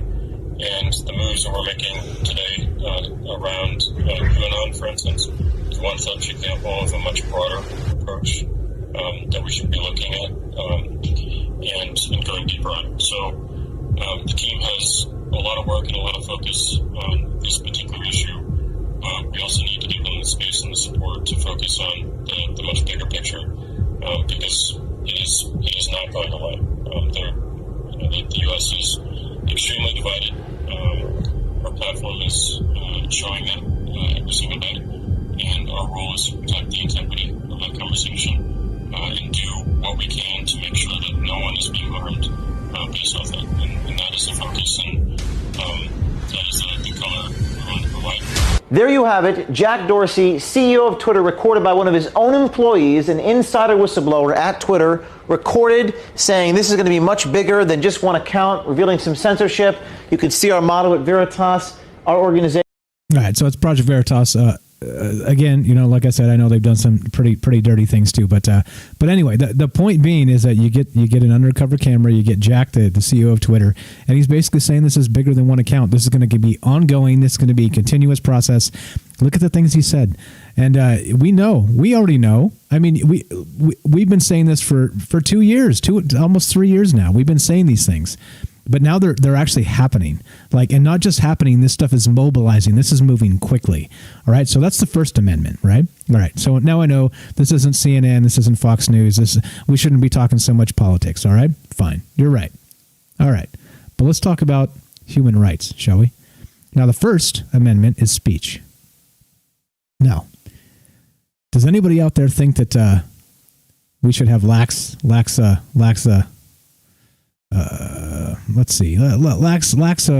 I don't know. How about this? Do you think that people you disagree with should be silenced? How about that? That's probably the best way to put it. Do you think that's the case? That's antithetical to the First Amendment, but some people believe that. All right. So anyway, that's the first. We've covered that ad nauseum. We're not going to continue to cover that. It is a thing. If you want to talk about it, I want to hear from you. We're going to talk about another amendment very quickly in just a sec. You want to be a part of the show tonight, 702-957-1037. How do you feel about 20,000 troops at the Capitol? How do you feel about being maligned as an unsavory, regardless of your political opinion? How do you feel about a domestic terrorism act being ushered into the first 100 days of a new administration? And how do you feel knowing that if you stand outside of their party lines, you're being drawn up as a hypothetical enemy? It's an important distinction to make. It's important to notice. It's important to really know what they're trying to do. And again, right? Like anybody that knows me for any length of time, and it doesn't even take that long. You know what I'm about. I'm about being able to say what you think, and we're allowed to be wrong. And now the crackdown is coming, and pretty soon we're no longer allowed to be wrong. But back to the very beginning, who's the arbiter of truth? Who gets to decide that? That's the question. All right. So anyway, one more time, 702-957-1037. Click the Discord link, troubleminds.org. We're talking about this. We're going to move on to the next amendment. Mm-hmm. You guys probably didn't know this was going on because guess what? It gets no press. Let me find it real quick. Let me find it. Let's see. So many links here. So I was kind of all over the place tonight because I wasn't sure where to go because there were so many places to go with this. So here we go. We're going to go with let's see. Let's put that in the front. Let's talk about this. All right. Let's see. Oh yeah. Let's finish with that. So much crazy stuff. It's an unbelievable amount of crazy stuff, guys, that's happening. It's just fast and furious. I have like 50 links here because it's really that much stuff that's going down. All right, hold on. Let's see if I can find this. Hold on one moment, please. One moment. So many things. All right, we do the 2 minutes of hate. Here we go. Hold on. Where is it? There we go. I think this is it. Okay. Now, you probably didn't notice this because it's not being reported, all right? But so we've talked about the First Amendment quite a lot. That's probably the main focus of this show. Many things we talk about are centered around the First Amendment. Let's move to the second, shall we? And I know this will probably lose a bunch of the internationals because you think us Americans are insane, but that's fine. We'll be back and we'll talk about aliens and some other weird shit next time. Actually, matter of fact, I can actually announce what the next show is going to be about because it's already booked. So if you guys are a little bit tired of this type of talk and oh my God, human rights, this is just such a drag. If you're that guy or that gal or that somebody out there, we're going to be talking about Bigfoot on Tuesday. How about that? Yeah, it's already booked. We got some guests that actually do another podcast, and they're Bigfoot experts. Have written books about Bigfoot, many books even. Tons of great stories. So there you go. There's your tease for Tuesday. So if you can just battle this out for like another 45 minutes or so and get through what I'm saying this time, we'll jump to Bigfoot on Tuesday. And not only that, some other good news, speaking of Bigfoot, and some other good folks that are going to be on this show. We're going to have, probably Tuesday, we'll be back on our regular channel. After the 3 months of the copyright strike expires. 3 freaking months. Oh, my God. 3 months. I think we'll probably be back on the other YouTube channel. So the main original YouTube channel. And then we can no longer call this a band talk show. Well, I guess we still could, but you get the point. All right. Now here, what's up, Joe from Florida? This is what they're not telling you. Bailey says, spoiler, Mike's guest is actually Bigfoot. Okay, I'm not going to claim that, but you can. All right, check this out. This is from American Military News, right? And again, like I said, you internationals think we're insane, so you'll probably be like, oh, God, I'm out of here. That's fine. I love you anyway, and it's all good. But check this out.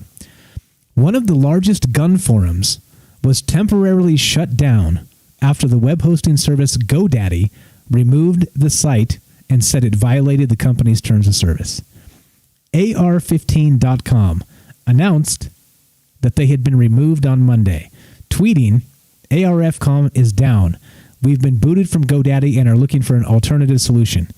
The site will return at AR15-backup.com because they've got a backup site because they're aware that they're not a popular site to many people. So they had a backup. All right. So the website is temporary and stand by for more information. All right. So there's the tweet. This is what's happening now. Okay. So now the First Amendment, again, is speech. right? Speech, freedom of religion, freedom to peaceably assemble, all these things, right? There's a lot of things baked into that. Freedom of religion, freedom of the press, right? There's some things baked into that, and it's important, it's critical, and there's a reason it's the First Amendment, all right? Now, the Second Amendment is the right to bear arms, all right? Again, you internationals think us Americans are nuts. Fine. But there's a reason it's the second, because it's very, very important also. It's not the 44th, not the 88th Amendment. It's the second. But look what's happening.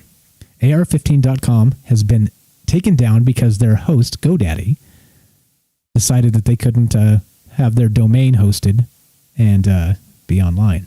So see what's happening. Like, these things are starting to slowly move and slowly become the new future.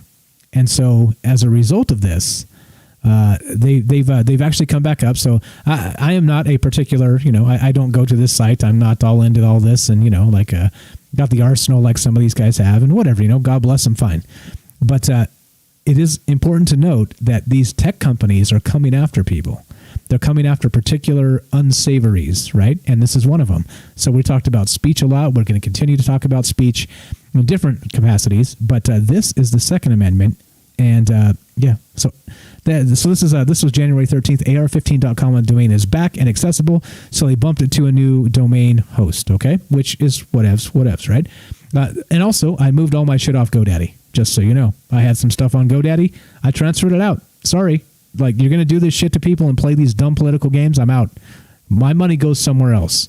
And that's one of the ways. Somebody asked earlier, how can we handle this? How can we fight back?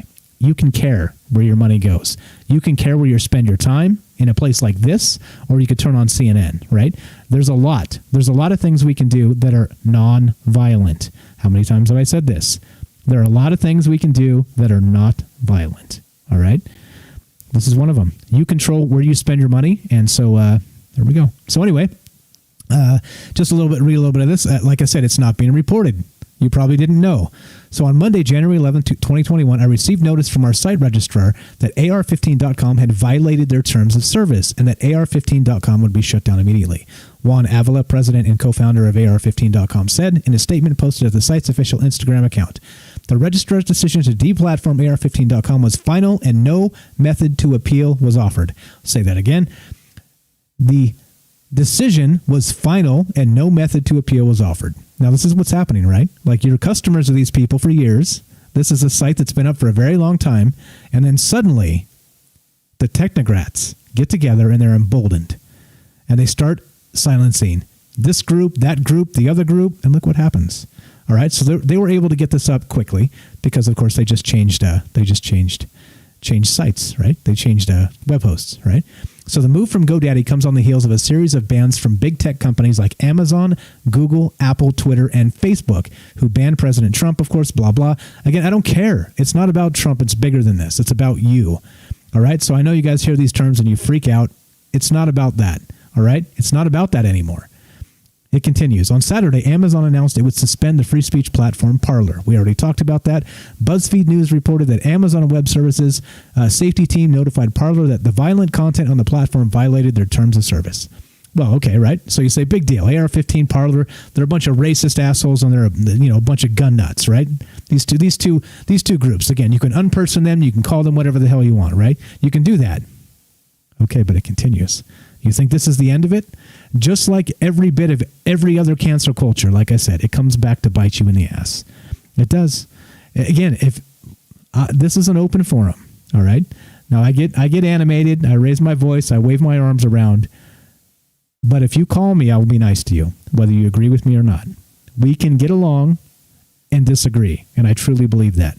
702-957-1037. Click the Discord link, troubleminds.org. I have a track record going back years.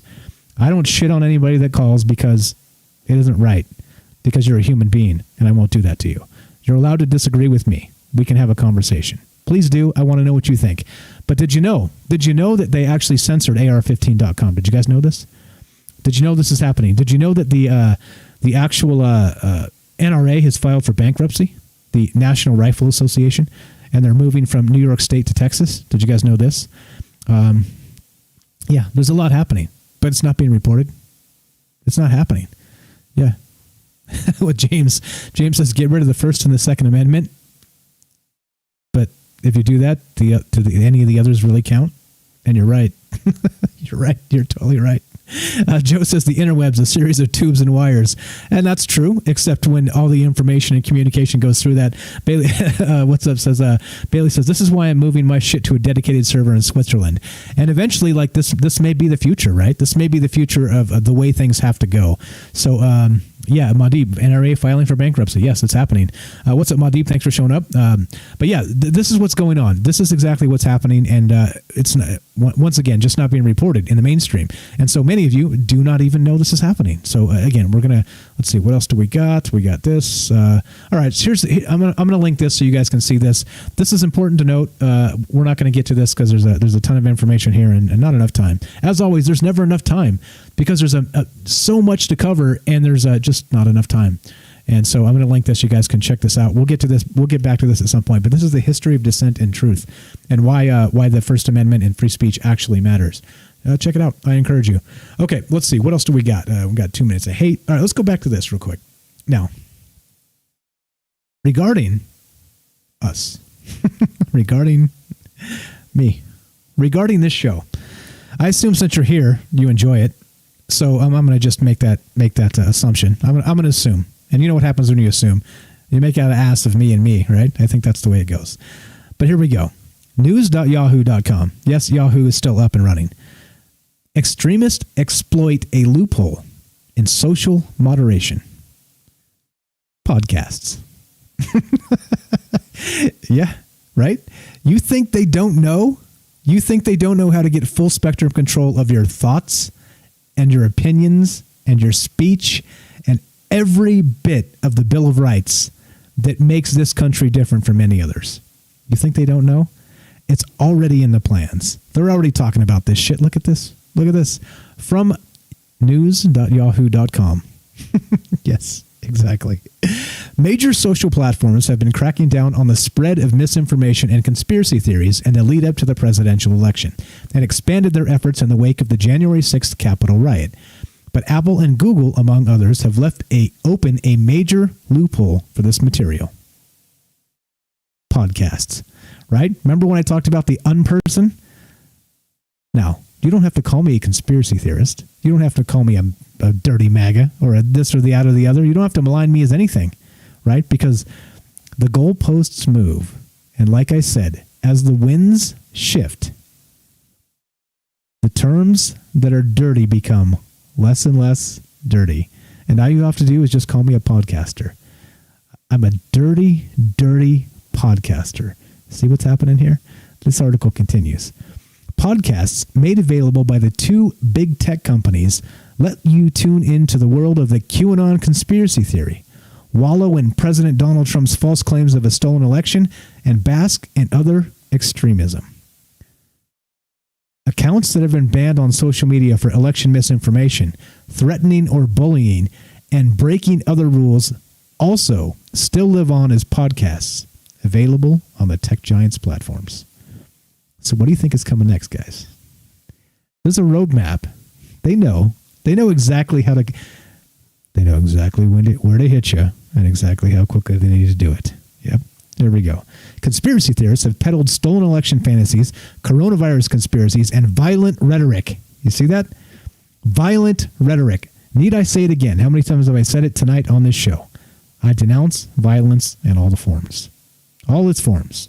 I think we can make change by being educated, being thoughtful, caring about each other, and standing up to the technocrats and the government. Okay? And you can do it peacefully. There's a lot of ways to do this. Remember, you control where your dollars go, guys. Anyway, violent rhetoric, they say. One podcaster, Red Pill 78, called the Capitol siege a staged event. In a January 11th podcast of Red Pill News, the day before the Capitol riot, a more popular podcast, X22 Report, spoke confidently about a Trump second term, explained that Trump would need to remove many members of Congress to further his plans, and said, "We the people, we are the storm, and we're coming to D.C."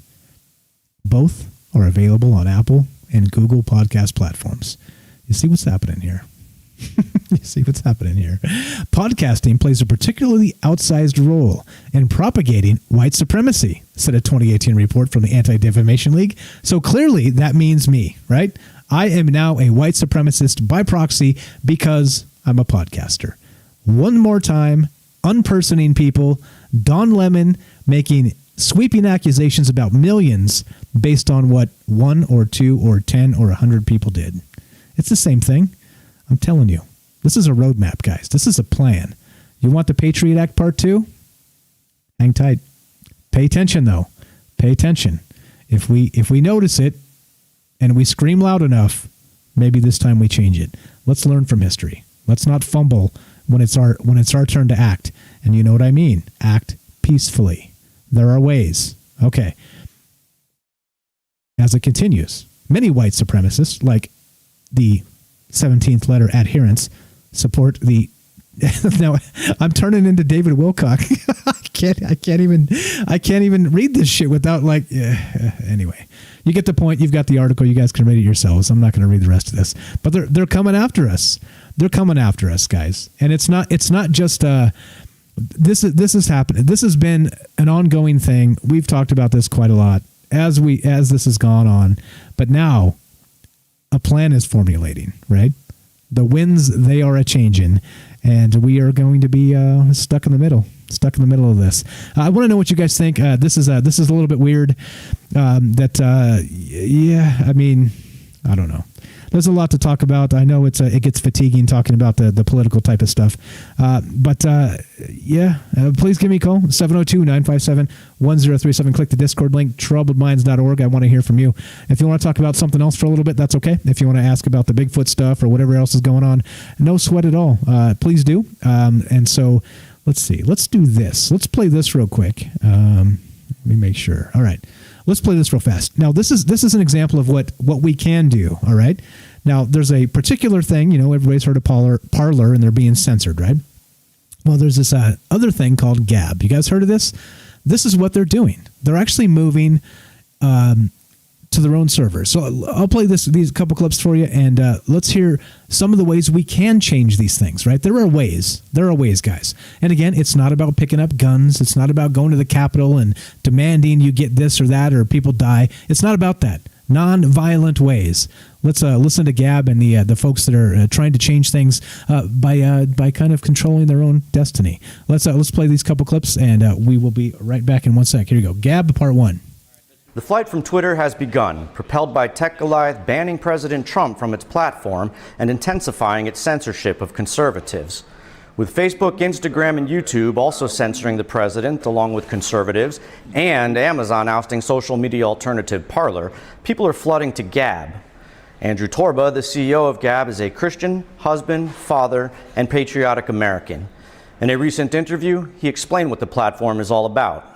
And we have, over the course of 2 or 3 years now, built our own everything. We were banned from Amazon just like Parler just was. We were banned from other hosting providers, cloud hosting providers. So we've been out and we bought our own servers. We own them. We cannot be banned from them. And, that's how you're going to take back control of the internet. We will build the free speech internet that is grounded in American law and First Amendment free speech protections for everyone around the world. If we have to do it from the ground up, if we have to launch our own internet service provider, whatever it takes, we will do it. And this is the team to get it done. The more Twitter and the rest of Silicon Valley technocrats crack down, the faster people are jumping ship for Gab.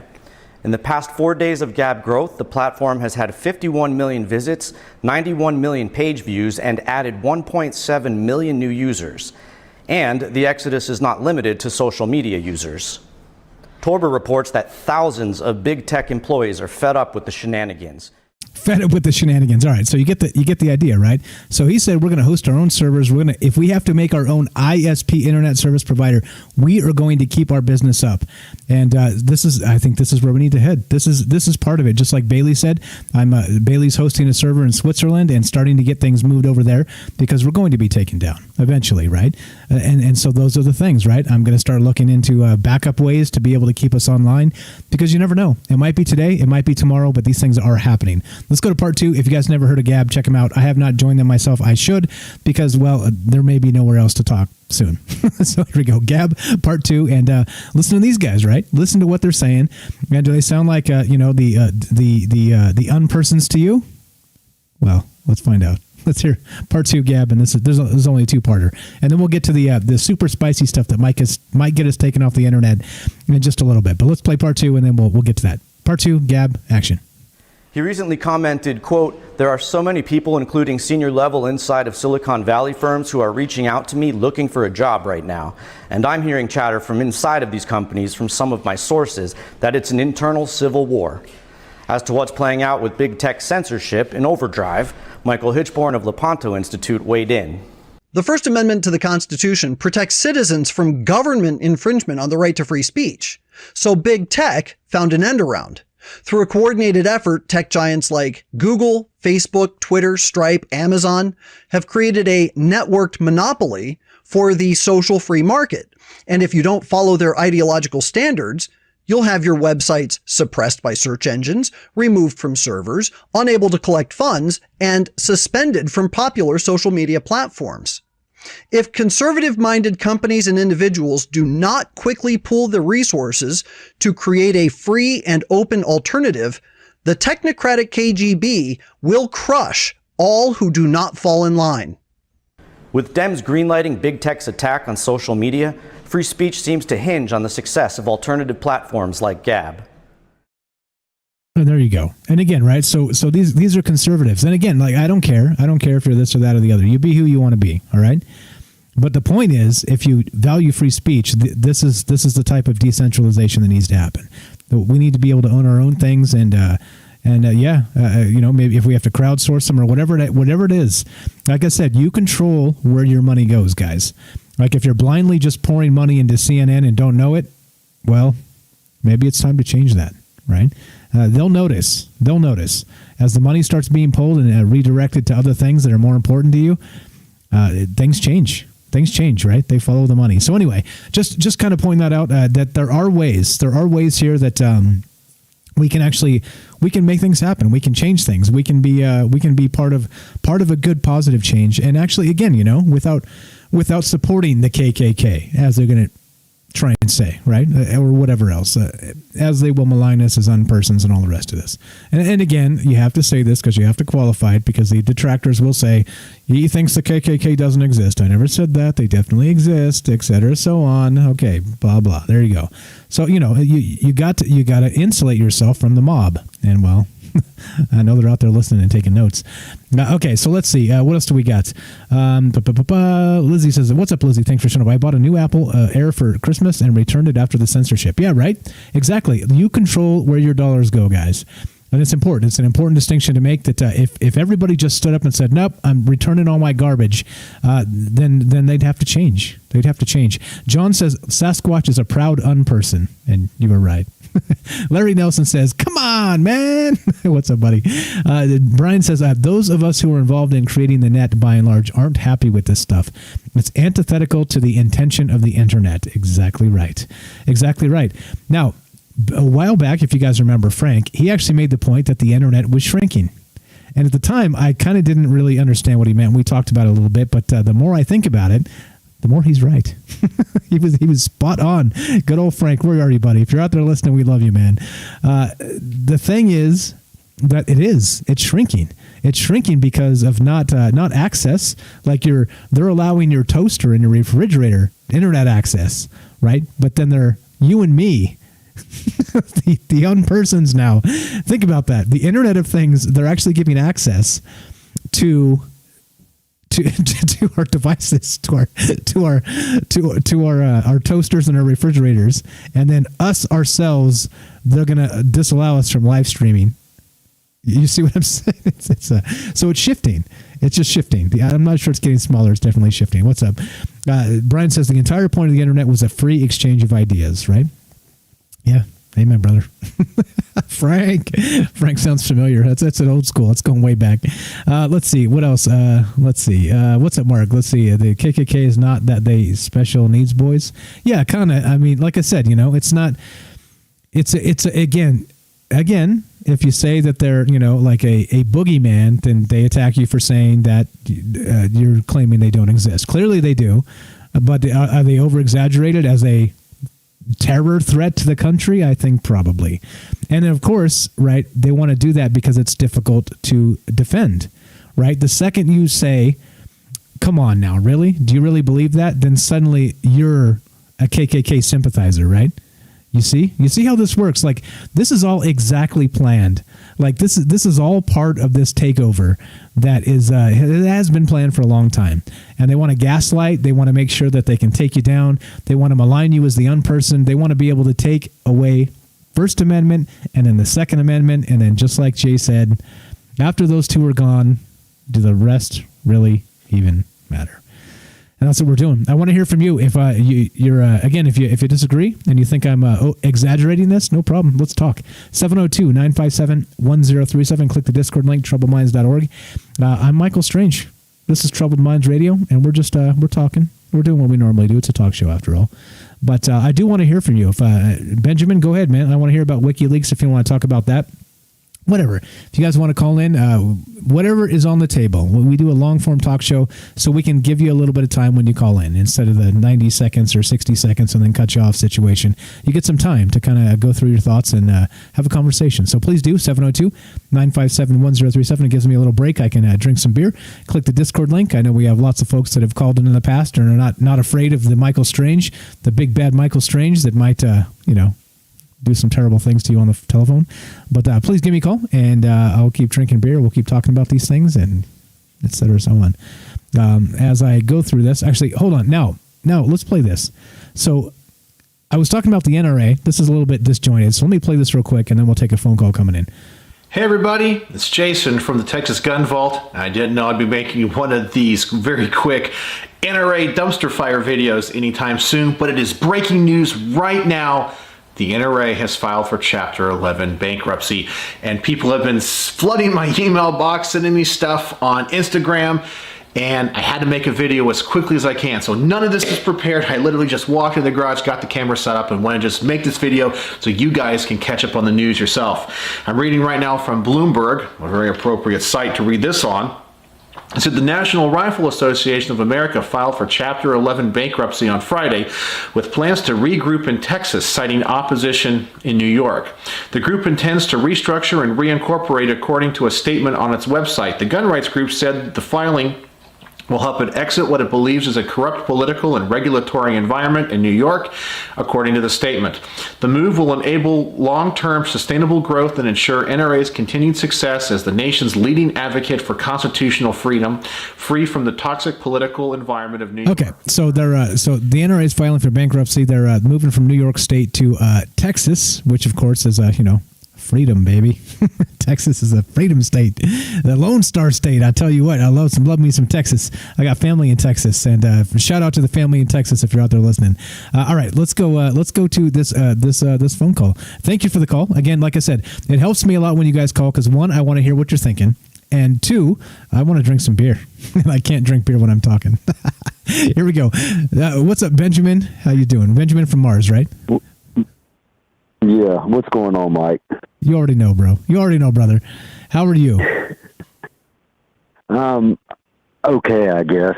Hey, I got a couple questions. Of course, I'm going to bring this up first before I go into the DC thing. Yeah, no problem. I don't understand why nobody's talking about this big, massive data leak or data dump that WikiLeaks did, and they had just released all that stuff like the day that I shared it with you. So, I mean, it's nothing old or anything. This is everything that was released had just been released that day. And I don't understand why nobody's talking about it. The only thing I can think of is something bigger is going on to where they're trying to keep people from seeing any of this stuff. I mean, I haven't looked at any of it yet because I'm kind of iffy about looking at some of the files, not knowing if it's actual classified information or not. So I'm kind of iffy about opening any of it. But I have talked to a couple friends of mine that looked at some of the Clinton emails, didn't really look at all of them, but looked at some of them. And they basically told me that, yeah, it's the real deal. So I called it a data dump because it's really not a data dump. It's more like I guess easiest terms I could put is a hack job and then released to the public, I guess is the easiest way I can put it. But I'm just kind of curious why nobody's talking about it, because all that stuff was just released the day that I shared it. I mean, the same day that I shared it was the exact same day every bit of it was released. Which was Tuesday. Massive and massive and massive amounts of files that's in that data. So, I mean, it goes back to the beginning of the Iran-Contra situation. Okay. So I'll address why I haven't actually talked about it yet, because as you probably know, I've talked about a shit ton of things since then. I'm literally juggling 50 balls in the air. Like, that's what's happening right now. So at some point I will get to that. Right now, I think, and maybe this might be the situation with the rest of the media too. And I'm not part of the media. We're just talking on the internet, right? So, just to make clear, the people that want to whatever, I'm not a freaking reporter. I'm not. I'm just a guy on the internet with a microphone. You know what I mean? But I'm telling you, you're just the average working Joe like me and everybody else. Amen, brother. That's exactly, and that's the truth. That's the truth. Now so that's why I haven't got to it. I haven't had the time to go through it. And actually, first I want to verify it's a real thing, because many times it's real, dude. I went on WikiLeaks. I'm not trying to cut you off, but I went onto the actual WikiLeaks.org. And when you click on the little icon that says WikiLeaks.org, it takes you straight to WikiLeaks. That's why I haven't opened any of it. I was like, I don't know if I want to do this, because I know I'm setting myself up if I do this. No, I'm gonna hold off on it. So I've been kind of holding off on it, but I just wanted to put all that information out there. That way, nobody's distracted by other political, what's the easiest term I can use? Political hypocrisy that's going on, and focus on what's really going on. I think those two words. I think Benjamin, those two words are synonyms. Political and hypocrisy mean the exact same thing. So I think you're good. Yeah, I think you're good. But I wanted to say on that. But the situation in D.C. where they got all these troops, man, I have to say that, in my personal opinion, I think that's just a show of force on the American people that the new administration is trying to show a show of force on the American people. If you don't abide by us, this is what's going to happen. So you got to bow down and kiss our feet and, become a suckerfish with your lips attached to our asses and say yes, sir, and yes, ma'am, and no, sir, and no, ma'am. But what they don't realize is when they gave the National Guard the use of lethal force, of course there's going to be protesters there. I mean, come on. I know this. Everybody knows this. I'm not happy about the way that the election went. Obviously, there was discrepancies. I'm not going to go into that. But obviously, there was discrepancies. And let me tell you, there was a lot of discrepancies. I was looking on RT. Wait. I'm cutting you off on purpose, because we cannot talk about this. And this is part of the problem. So I'm not kidding. We could get taken down off of YouTube for this, like a copyright strike. Wow, really? Yeah, I'm not shitting you. So I'm cutting you off. Please, let's not talk about that, because they put it into into the Google Constitution, the YouTube Constitution now, that thing that happened in history that was whatever it is no longer allowed to be talked about, and I call it the memory hole. Okay, well let me say it in different terms then, to where I'm not using any names. We already know, though. Came out. Be very vague, please. About the two supposed people that was charged with supposed fraud. Did you hear about that? That came out today. Nope. Let's not do it. We're not doing it. Don't do it. Don't do it. Can you please just send me the information? The situation in D.C. The situation in D.C. I'm going to say that's just a show of force on the American people that the Democrats are wanting to do.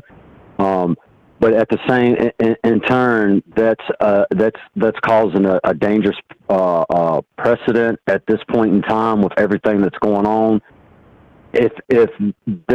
I doubt very seriously that our U.S. military will fire on American citizens right now, knowing that they know everything that's going on. But at the same time, history has proven it's happened before. History proves it. It's happened before. I think there was somebody in chat that brought it up about the World War II vets, where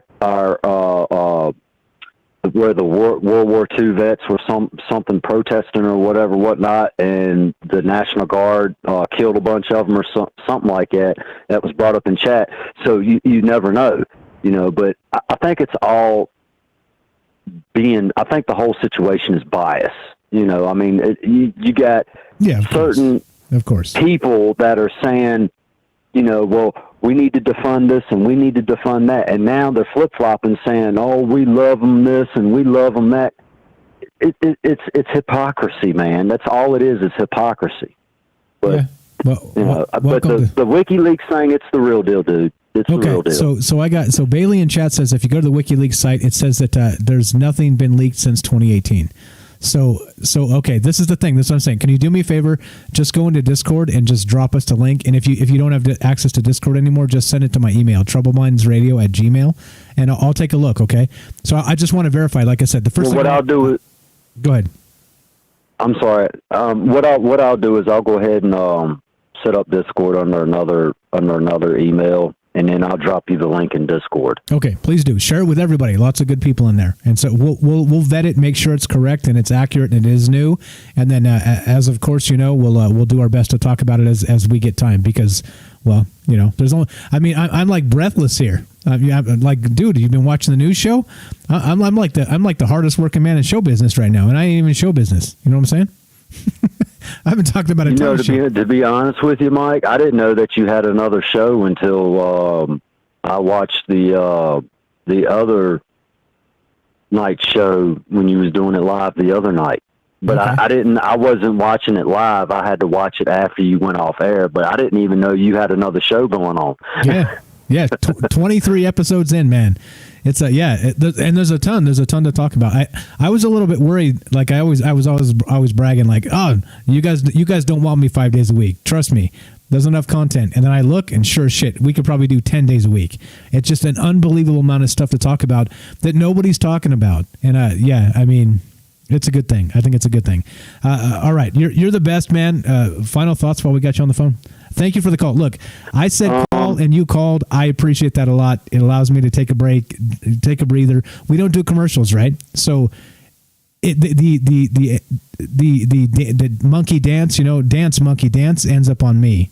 So I can't like take a breath and sip my beer. So I appreciate the call. I really do. I'm not kidding, man. It gives me a break and it's good. It's good. I appreciate it a lot. So final thoughts while we got you on the phone. Thank you for the call. Long time no talk. Yeah, just best. Just everybody look out for your neighbor. Try to, be nice to everybody and stay vigilant and watch your six and help your neighbor. There you go, brother. There you go. And you too. God bless you and the family. Stay safe, hey? Stay safe. I know where you're at. You do the same. I know where you're at. Stay safe out there. You're in that neck of the woods. Stay safe, my brother. All righty, bud. You be safe. Thanks, man. You too. There we go. That's Benjamin from Mars. He's out there in the same neck of the woods as Ash. Mars. Yeah, right. All right. So if you guys want to be part of the show, simple as that. What do you think? Should we be worried? Is this just nothing to see here? 20,000 troops at the Capitol. Like a lot of stuff happening. If we didn't do this show now, we couldn't do this show ever. Because like by Tuesday, we got Bigfoot coming. And we're going to talk Tuesday to Bigfoot. And then, not really Bigfoot, but you know what I mean. We're going to talk about Bigfoot. And then the thing will have come and gone. So we'd have to do the, as they call it, what do they call it? The retro. We'd have to do the retro on Friday, next Friday. So anyway, thank you again, Benjamin, for the call. Like I said, giving me a little bit of a break is fantastic. And again, most importantly, I want to hear what you guys have to say. what you guys think about the topics we're talking about. Okay, so if you want to be part of the show, again, 702-957-1037, click the Discord link and get on here. Do you think this is the National Guard has been authorized to use lethal force? The crackdown on speech, and then not just that, the technocrats are now coming for AR-15.com, and so there's definitely a concerted attack from the technocracy on the First and the Second Amendment, and I think it's provable at this point. And so we should be able to discuss this, right? I think we should be able to discuss this. And not only that, here's the craziest part. Got a call coming in. We'll take it in a sec. Thank you for the call, guys. Now the government could never crack down on these things by themselves. So what's happening here is the government teaming with the major corporations to do things that they could never do legislatively. You see what's happening here? This is no accident. Like there is a large, super powerful team against us. A large, super powerful team. And it is as big a power as the world has ever known. All right? That's how big this is. And yet, here we are in our quiet corner on the internet talking about things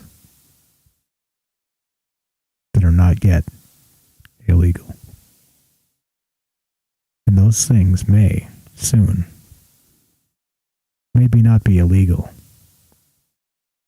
but they are definitely unsavory. So as a result, we won't be able to talk about them at all. All right, let's go to this phone call. The show can begin. Joe from Florida, you're on Troubled Minds with Mike. How are you, my man? Good evening. How are you? I'm okay. I'm doing good. Thank you. Just tuning in a little bit late.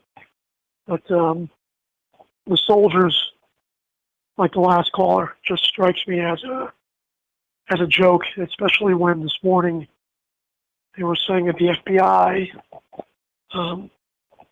that they underestimated this they underestimated this threat. And you got to say to yourself, any one of us could be an intelligence analyst at this point in time, because if this was underestimated, I don't know what they're doing. And I'm trying to keep the speech, nonviolent and peaceful. But now the soldiers come after the fact, like a show of strength. Like I said, we knew it was coming just by watching social media. So how does that's exactly a great point. Do you know how we knew it was coming? Because everybody bought ammo. Well, hold on though. Let's be fair. Where's everybody been the last 4 years? Let's be fair. Where's everybody been the last 4 years? Joe, let's be fair. For the last 10 years, ammo's been decently spotty, hard to find. I mean, the entire Obama administration, it was like a dearth of ammo. So, this is not new. But keep your eye on that. But anyway, peaceful, guys. Peaceful. But concealed weapons permits, all those things. Either way, we agree. Somebody should have known better, right? So, and this could come back to haunt me, whatever, trying to be moderately in the middle. But coincidence that some guy with bull horns or moose horns and a BLM activist, they're all in there together. Two fools that fucking one fool out of the cuckoo's nest, got in there, and then they scrape Parler. And don't you think Parler was a psyop? Did you read the article on that? There was an article on Parler. Yeah, basically how the girl, whoever the fuck it was, scraped Parler. And supposedly all the pictures you put on Parler, there's no geocaching, whatever you want to call it. There's no latitude.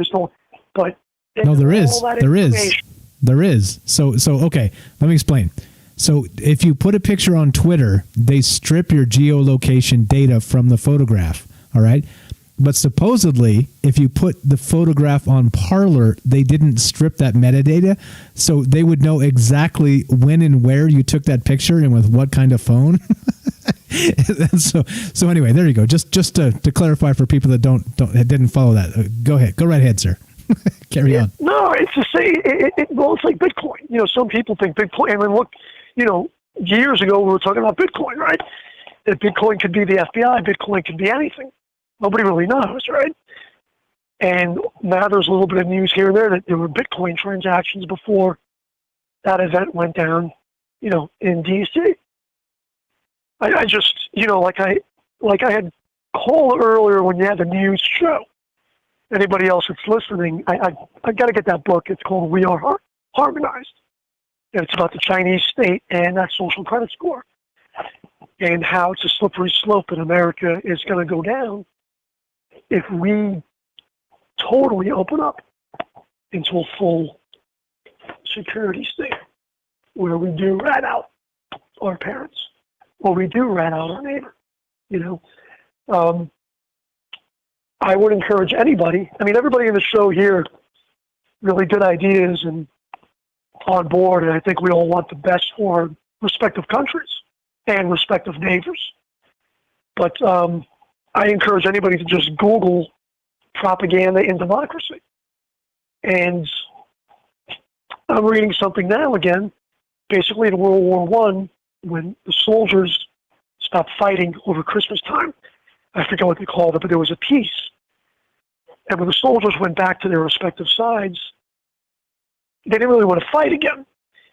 So the leaders realized this and had to move them. So if I can read this very quickly, the lesson was quickly learned and propaganda was heavily pumped down the throats of the Allied countries. And by the course of just a few years, they no longer viewed the Germans as human. It's a battle for your mind. We all know this here. I'm preaching to the choir. But politicians, priests, and psychiatrists often face the same problem. How to find the most rapid and permanent means of changing a man's belief, or woman's. The problem of the doctor and his nervously ill patient, and that of the religious leader, who sets out to gain and hold new converts, has now become the problem of a whole group of nations who wish not only to confirm certain political beliefs within their boundaries, but to proselytize the outside world. And, we're here kind of trying to take a step back. And to me, it looks like mass hypnosis. To me, it looks like no different than a mega church or a MAGA church. And I get the freedom of speech, but, and I'm only playing devil's advocate, if somebody came into Vegas and started tearing shit up, let's face it, both sides have done it. Well, not really. BLM has done it. But what would you do? What would we do? And then the bigger question, to the Constitution, did our leaders that were great and started the country, did our leaders really take into account, A, the East India Company, corporations, and did they even have an inkling of what massive technology would do? I think so. Okay, I think that's a hell of a question. I think honestly, it's almost like like everything we talk about, the government kind of takes advantage of the situation as the situation develops. So I'm not really sure they knew the implications of big data and the rise of a company like Facebook or Twitter or Google. So, but once it became apparent how valuable the data and the metadata was, of course, they took advantage of this. I think that's probably the best way to answer that. But it is a big question. It's a big thing to think about. Was this all planned from the beginning? They talk about the DARPA creating the internet and these things. I mean, was this all sort of part of that plan? Like, dare I say, the scarlet letter, trust the plan? Dare I say those words? And I don't mean that. Hold on. I don't mean that. But, was that part of the plan? I just thought it was a funny coincidence. So. No, I totally agree. That's why I'm asking it. I hate, you kind of stay down the middle if you can. We kind of all wish we could just be talking about UFOs right now. Yeah, exactly. I've talked to my neighbor, and, he's a Trump supporter, and I've got a curious opinion on a lot of that. I've got a couple of guys I play hockey with, the Czechoslovakian. I got one of my cars. I got a car getting repaired by a Romanian guy. And they all love Trump. And I'm trying to ask them, Which seems why? hilarious. No, but I'm trying, It seems hilarious. but here's the honest thing. Here's the honest thing. If I lived in the 70s and 80s behind the fucking Iron Curtain, okay, Trump was an icon in the 80s. The guy was an icon. Yeah, that's true. And so you have to put yourself in that perspective. And I think we lose that. Here's the thing, okay, that I'm probably going to quit voting. But yeah, same here. Trump was the president. But here's the thing. Trump was the president. And as a patriot, or as someone that I believe would stick up for the country and my neighbor, I have to think to myself, I've got to give that guy a chance. I've got to respect and give him a chance. I just can't take the ball and cry and go home. Okay? Which is what seems to be happening more and more. It's a seesaw swing. It's extremists on both sides. Okay? Rat out your neighbor. Exactly like people have said. If I rat him out, someone else is going to rat me out. It's going to go back and forth. You get nothing accomplished. Nothing. Yeah, and let me clarify that just real fast. So I don't mean support organized crime, and if your neighbors are murderers, to not report them. Please report them. I'm just saying, right? Like it's sometimes you have to point out the obvious, and the obvious is that if they don't take their garbage out on time, shut your mouth. Who cares? How does it affect you? Yep. You know what I mean? Like if it's small things, let it go. Water off a duck. You do you, let them do them, and it's fine. But holy shit, if we're going to be pointing fingers at people for things that aren't even remotely crimes, thought crimes, we have a bigger problem, and society has a bigger problem. So sorry, go ahead. Carry on, sir. I just wanted to clarify that. No, it's totally fine. I mean, I'm just, unless you put pineapple on your pizza, then I gotta call you in. I gotta call the police. Exactly. Or if you have bad fashion sense. There you go. But and at what point in society, I was always raised to not talk about politics or religion, and I come from a neighborhood where I had Muslim neighbors, I had Jehovah's Witness neighbors, I had neighbors, man. And on New Year's, everybody was at my parents' house in Long Island. Nobody gave a shit. And they made fun. And my dad, I have pictures. My dad wearing a turban because he got it from the neighbor. I mean, making fun of people. The neighbor down the block that was Irish. It was like a Mel Brooks movie. Nobody cared. Nobody cared because you knew in what context it was. You weren't arguing. You were joking. Nobody cares. And I don't know what fucking episode of The Twilight Zone, the Mandela Effect, we've all woken up in. But Mel Brooks might as well be dead if he hasn't died yet. I don't think that's a Mandela Effect. But anyway, they should get rid of all the Mel Brooks movies. And we should just live the straight and narrow. And be worried if we're going to have a social credit score and get fined for things that we say. It's ridiculous. And for crying out loud, don't stop turning in your neighbors, guys. Stop turning in your family, for fuck's sakes, for wrong think. Holy shit. Is this where we're at? Like, this is what I mean. Do you really look? Well, no, but and you're right, and that's the thing.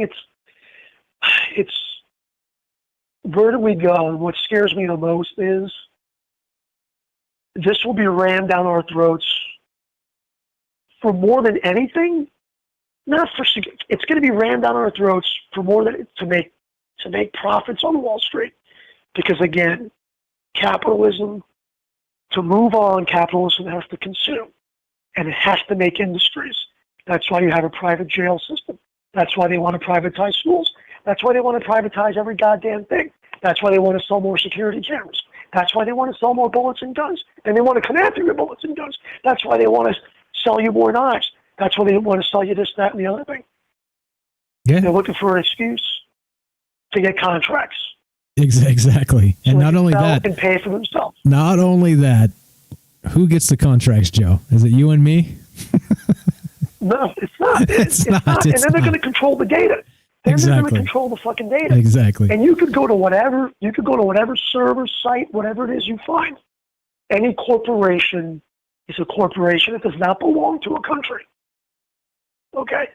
It does not belong to a country. Corporation, if you tax this motherfucker, he can leave. And that's it. The only thing he can't take with him is his infrastructure. But that would be communism or socialism.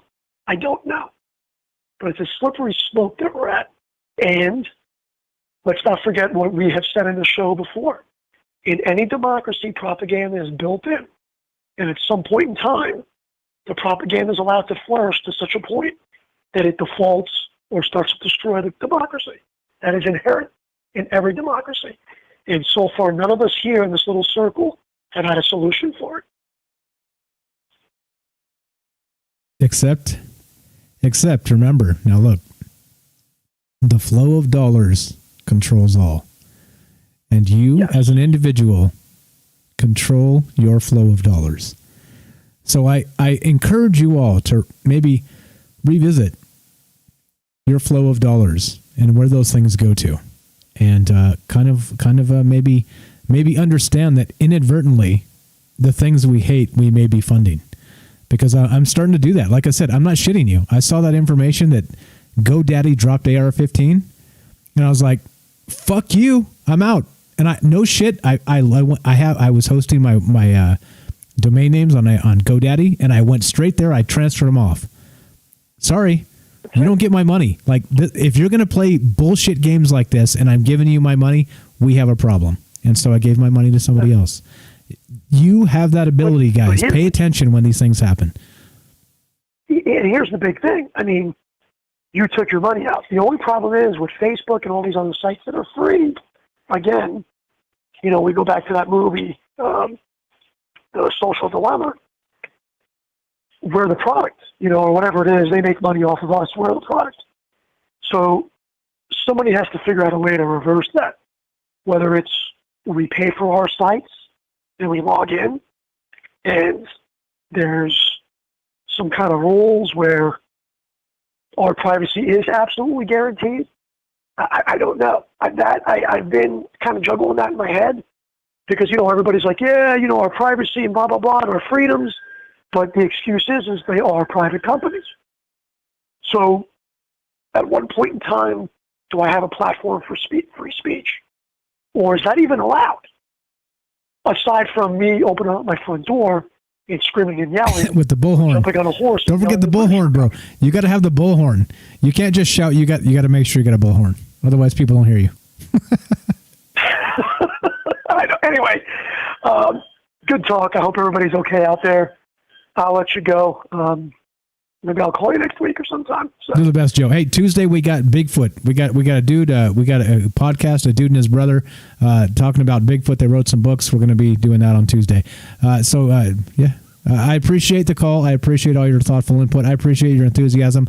I appreciate you. All right, man. Good night, and good night to everybody else around the world. Thanks a lot, man. Hey, bye-bye. Take care. Joe from Florida. There you go. The show can now begin. Joe from Florida has called. That's the joke. Bailey says it has a good point. If you ask me, vote with your cash as a way to trick people into feeling they have power. What does it matter in a society where they can print money for free? Which is true. Okay, except I'm going to address this. And I said that's not entirely true because, for example, what if 90% of GoDaddy just transferred all their money out this week? Like whoever was hosting with GoDaddy was like, screw off. I don't want this technocratic tinkering with the way the world works because you want to be a bunch of virtue signaling assholes. I'm out. If everybody did that, right? So there is, you're right. In a world where we print money, we're not printing money. We can only make our money as fast as we can make it. But it also means that if we can define movements by how we spend it. The flow of cash defines the market, and that means even though in small part we define it ourselves. So. I think it's kind of like the little guy punching up, and it's part of it. I agree with you. It's not entirely efficient and the best, but it is one way we can make a mark anyway. Just a point. Like I said, if you're paying for CNN, and I do because I have to watch the news as part of this show, I would literally consider just shutting this shit off and just not ever watching, right? Or like MSNBC, any of these other idiots. Like, don't even get me started. I can't even watch NBC. I start foaming at the mouth. I just can't. I turn on CNN, and that's about the the most I can watch. I turn on Fox News, and they've swung so far left. It's funny. It's funny that I don't know. Like I hear OAN and stuff. I haven't watched any of that. I don't know anything about any of that. I don't care. I care about propaganda, and it doesn't matter where it comes from. It's easily accessible to me. That's why you hear about CNN. So anyway, let's finish this up real fast. So thank you for the calls, guys. Again, thanks for everybody hanging out in chat. Thanks for being here. All the good stuff, like I said, if I was in the corner mumbling to myself, all these thoughts would still be going through my head. So, in a way, you validate me, and I can never put into words my appreciation for that. Okay? Thank you so much for being here. Thank you so much for all the input. Thank you for the enthusiasm. Thank you for all those things. It makes this easy to do, right? So, with that said, let's finish this up. And this is the part I didn't want to get into. So, if you stuck around, if you're one of those Troubled Minds super fans and you stuck around to the end, well, guess what? We're going to talk about this. Have you ever heard of a thing called Rex 84? No, I know. The censors are buzzing and freaking out, me even bringing this up, because this is one of those things you're not supposed to bring up. Let me read this. Now, I'm going to read this from the Ministry of Truth, because there's other sources where you can read this from, where they will not abide this. They will not allow this. They will not allow wrongthink. So we're going to go with the actual Ministry of Truth, Wikipedia. Rex 84 is this. Excuse me. Short for Readiness Exercise 1984 was a classified scenario and drill developed by the United States federal government to detain large numbers of United States citizens deemed to be national security threats. In the event that the president declared a national emergency, which is as everybody understands, we've been in a national emergency since 1977 because they've never lifted it. You understand what's happening here? And not only that, they've never lifted the state of emergency in the country, the national emergency. They've tacked on more national emergencies, which they have not lifted after the crises subsided. All right? All right, so this continues. The plan was first revealed in detail in a major daily newspaper by reporter Alfonso Chardy in the July 5th, 1987 edition of the Miami Herald. Possible reasons for such a roundup were reported to be widespread opposition to a U.S. military invasion abroad, such as if the United States were to directly invade Central America.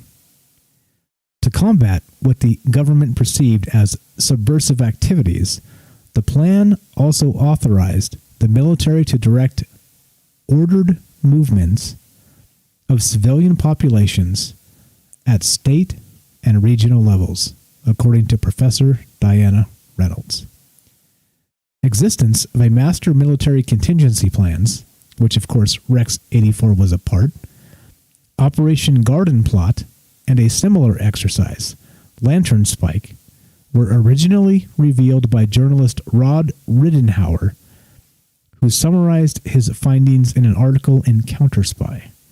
Transcripts from the Iran-Contra hearings in 1987 record the following dialogue between Congressman Jack Brooks, Oliver North's attorney Brendan Sullivan, and Senator Daniel Inouye, who actually has some UFO connections. If you guys don't know who he is, he's passed away now, but he actually had some actual UFO.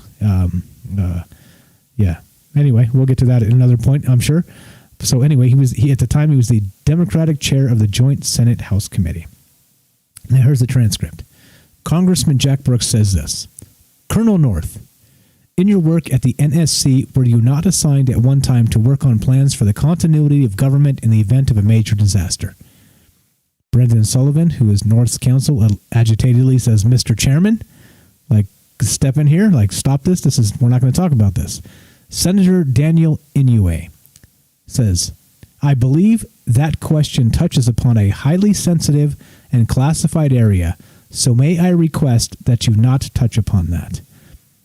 Brooks, again, Congressman Jack Brooks, continues, I was particularly concerned, Mr. Chairman, because I read in Miami papers and several others that there had been a plan developed by the same agency, a contingency plan in the event of emergency, that would suspend the American Constitution, and I was deeply concerned about it and wondered if that was an area in which he had worked. I believe that was and what I wanted to get his confirmation on. Anyway, said, may I most respectfully request, who again was a senator, that matter not be touched upon at this stage. If we wish to get into this, I'm certain arrangements can be made for an executive session. Contingency plans by the U.S. government for rounding up people perceived by the government to be subversive or a threat to civil order have existed for many decades. For example, from 1967 to 1971, the FBI kept a list of over 100,000 people to be rounded up as subversive, dubbed the ADEX list. ADEX. Yeah. Rex 84. Readiness Exercise 1984, I'm just going to read the top part again, was a classified scenario and drill developed by the United States federal government to detain large numbers of United States citizens deemed to be national security threats. Do you think any of this stuff is happening now? You think any of this stuff is actually going on? Do you think they're going to start tapping into some of these old emergency type of situations like the Iran hostage situation from 1970? I think it was 77. It might have been 79. I can't remember. I wasn't even alive then because I'm 29 years old. But I'm just, a student of history. But you understand, these things that we're talking about, these things that we're thinking about, we were on the precipice of dangerous times. When we're talking about undermining at the federal level, not through legislation, actually maybe legislation, we'll see what's coming, but the end around of the technocrats and the digital, what would you call it? The digital gods, right? Yeah, that's the world we live in. That's why we talk about it. That's why we do this. That's why we do this show. Troubleminds.org, the official website, 702-957-1037. Click the Discord link, be part of the show, and we'll finish this up. We're about done here. I wanted to point out this show is not about Rex 84. It's not. But I did want to point out that there are things in place. All right, and I know Rex 84 is one of those things where it's actually what would you call it? It's Rex 84 is part of the contingency plan for the continuity of government, right? That's really what this is about. And so the continuity of government is based on the perception that the government is at risk. Against what? You and me? Against podcasters? Against people that speak their mind? Against free speech has become such a problem that we have to start cracking down. I laugh morbidly. Let's go to this call and then we'll finish this up. We're about done. Jay in New York, what's up, What's up, my man? What's on your mind? Hey, Mike, I'm just listening to what you're saying. It's the first time I've really heard about this, but that makes a lot of sense because the government never gets rid of anything. In Cincinnati, when I was a bartender 250 years ago, we got a fine one day because we were doing a dice game at the bar, but they couldn't catch us doing it. So they gave us a fine because there was a girl with mascara and lipstick on sitting at the bar at the same time from some blue law back when you weren't allowed to carry whiskey across the river with a horse. So they just wrote us a $250 fine. We know you're doing it, but exactly. Cut it out. But we're allowing it. $250 fine. It's like bribing the cops to go Give away. us our $250, damn it. It's like in Mexico. You can bribe the cops. Like the cop pulls you over in Mexico. You want to cross the border, get in the back of this turnip truck.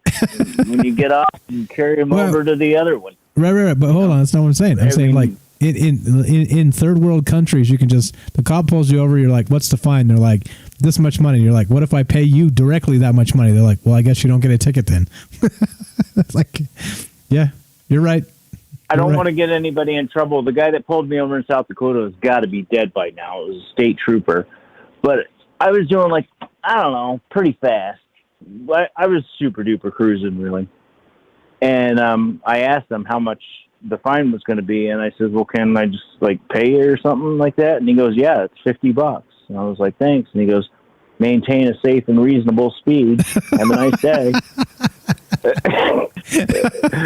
Well, I mean, you know, like when you're going from Rapid City to Sioux Falls, man, that's like, I mean, you could be in a drag car. Okay, There's like maybe like one little bend. Too many details. You're putting that officer at risk. Sorry.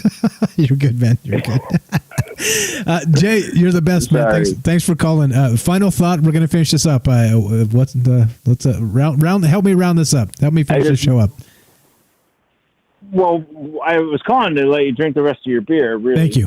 But you know, I was looking at it. It's like you kind of finishing a little bit earlier than normal, and I don't know if the callers are sending us down a road that we don't want to not be able to listen to your show tomorrow. No, man, we're 3 hours plus. We're 3 hours plus. We're the whole. We're right on time, man. We're right on time. I just this is really odd to me, you know. I was a Boy Scout leader for over 20 years, dude. You know, all of the stuff that I was trying to teach people to be good Americans and all that other stuff now is like, hey, man, you're not right. Jay, go in this group over here. Jay, all of that stuff still counts, and all of that stuff was not wasted time. You understand me? No, I mean, I know that. I mean, I affected thousands and thousands of kids. I was a camp counselor for years teaching high adventure, so I got kids to get way out of their comfort zone. I mean, way, way out of it. Here, jump off this cliff. This rope will keep you. I'm telling you. Trust me. It's good. Look, that other kid just did it. You're good. We're good. You know, I mean, whitewater rafting and all that stuff I've taken them on. We're good. The morals and ideas that, you know, you take care of your neighbor and you help people out, you know, the old lady struggling across the street with her grocery bags in the traffic, you help her, stuff like that. A lot of those people are people that might have voted the wrong way this time, and they're getting branded for it because the Indian horn dude is out there with the Celtic tattoos on, jumping up and down, and hey, get Nancy's Electorium and we'll sell it on eBay. You know what's amazing, man? You know what's amazing? This is the craziest part, guys. And I know, you know, it's 3 years into this and all the words I've said on the internet. It's amazing to me. It's incredible even that you guys hear every word I say. It's incredible to me. Thanks for summing it up, Jay. You're the best, man. You're the best. All right. Have a good night, man. Are you going to do a show? I got to drive a long way on Monday, man. I got to drive a real, real long way on Monday. I bought a car, someone far, far away, 400 miles. It'd be neat if you did a show on Monday so I could. Sorry, brother. We got a live show on Twitch at 4 p.m. on Monday. That's I'm sorry. I can't move the world for your road trip. You're the best, bro. 4 p.m. I'll be on there. I'll be driving 4 p.m. I'll put you on. That's 4 p.m. Pacific. Listen to your 4 show p.m. on my Pacific. phone. 4 p.m. 4 Pacific. p.m. Pacific. All right. What's that up here? Okay. We'll see you on Twitch, 4 p.m. Pacific. Have a great weekend. I'll be on the Penny Bunny show tomorrow. If Penny's still there, I think we're still going to do that. Check it out tomorrow. If not, we'll see you on Sunday and also Monday, 4 p.m. Pacific. I appreciate it, man. Jay, have a fantastic night. Thanks for all the great calls. You too. Thank you. Thanks, bro. All right, there we go. Let's finish this. Now, this is the thing, right? Again, it's amazing to me. I don't know. It's weird. Like, think of it, guys. You sit there in your own home and you lean over and you be a curmudgeon and an asshole sometimes, and you say not always the right things, but there's still people listening. It's fucking weird. It's fucking weird. Okay. Anyway, I'm honored. I'm blessed. You guys are all amazing. Thanks for making this all as fun as it is. Thanks for all the great chat. Thanks for all the great calls. Thanks for all the great enthusiasm, etc. So on. If you have not got the memo, we're doing a second show. There's too much to talk about here, so we've moved over to a news show. The news. I call it Conspiracy News with Michael Strange. 5 days a week, Sunday through Thursday, 4 p.m. Pacific on Twitch, exclusively on Twitch. And then 24 hours later, because we can monetize on Twitch, they have an exclusivity period of 24 hours. Then everything gets pushed over to YouTube. So follow the YouTube, whatever. All that stuff, if you want to join live, great. If you don't, if you want to watch the archives on YouTube, fine. Most importantly, come back. Spread the word. Tell people we can change the world and we don't have to pick up guns and shoot each other. Okay, it's important. It's a critical thing, and let's defuse this situation. I see a bunch of guns at the Capitol. It makes me nervous. It makes me nervous for where we're at. It makes me nervous for where movements that I do not and cannot control, what they may or may not do. The Scarlet Letter, right? This is going to be the new term for the 17th letter because we can't say it anymore. Think about this. Now, this is crazy. This is crazy. Right? There are certain things we literally cannot say. For instance, suggesting that the election in 1960 had some election fraud, right? I mean, we can talk about that, but we can't talk about other things similar. You understand? Like, you can't say those things anymore. They've been redacted from history. And if you say them in real time in a live stream, you will be taken down. You will be given strikes. You will be given, I don't know. You will be branded with the Scarlet Letter. You cannot say the letter. Look, I feel more and more like I'm David Wilcock talking in code. The D went to the F to get the C, and then he passed on the other D to the other guy. Then this guy, the other, his name is F. He, come on, guys. Like, this is the world we're living in. This is the world we're living in. Is this right? No. The answer is no. I'm going to just cut to the chase. I'm going to tell you the answer is no. It's not right. Anyway, we're done. You guys are the best. Thanks for hanging out. You guys are all the best. Again, check us out Sunday through Thursday on Twitch. It gets pushed over to YouTube 24 hours later and on a podcast. This is now 2 podcasts. This is now live streams on Facebook, Twitch, 2 YouTube channels, D-Live, like you name it, 2 Facebook channels, 2 Facebook pages. Like, we're getting the word out, and there's more information coming. We may have a 3rd show in the works. It's coming. All right. Stay tuned. I'll give you all those details as they develop. Don't forget, Tuesday night, Bigfoot. People that have written books about Bigfoot will be here as guests. We're going to do that on Tuesday. So thanks for being you. Thanks for keeping an open mind. Thanks for understanding that probably most important is the First Amendment. The First Amendment allows us to think freely and communicate freely. And thank you for valuing that with me. I appreciate that a lot. I really do. It's literally too big to describe. And so we have to do it over many shows and many years, but there we go. All right, let's do this. Let's finish with this. I don't know. How about this one? Let's play this one as we finish. Some outro music, talking about the world and the place we live in, talking about troops at the Capitol, talking about free speech, the First Amendment, the Second Amendment. And Tuesday we'll be talking about Bigfoot. That's right, I said Bigfoot. You like how the transition happens from this to that to the other? We cover it all. Toe to toe, elbow to elbow, dare I say coast to coast, but then I think that's trademarked, so you can't really say that. So ocean to ocean, we cover it all. Thanks, guys. You're the best. Listening to Troubled Minds Radio, I'm your host, Michael Strange. Thank you for all the enthusiasm. Thank you for the great calls. Thanks for the great chat. Thanks for hanging on every word. You have no idea. How easy it makes it to come back when the things you say, people hear. It's important. I'm telling you, it's easy to get dejected. It's easy to understand. They're coming for you, and they're going to try and take you down eventually. But when you have people backing you up and people understanding and people listening, changes everything, doesn't it? So I can't say thank you enough times. So thank you.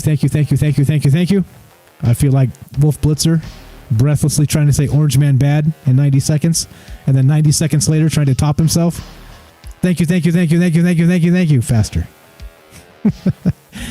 But okay, here we go. Thanks for hanging out. Thanks for listening. Once again, I'm Michael Strange. And you're listening to Troubled Minds Radio.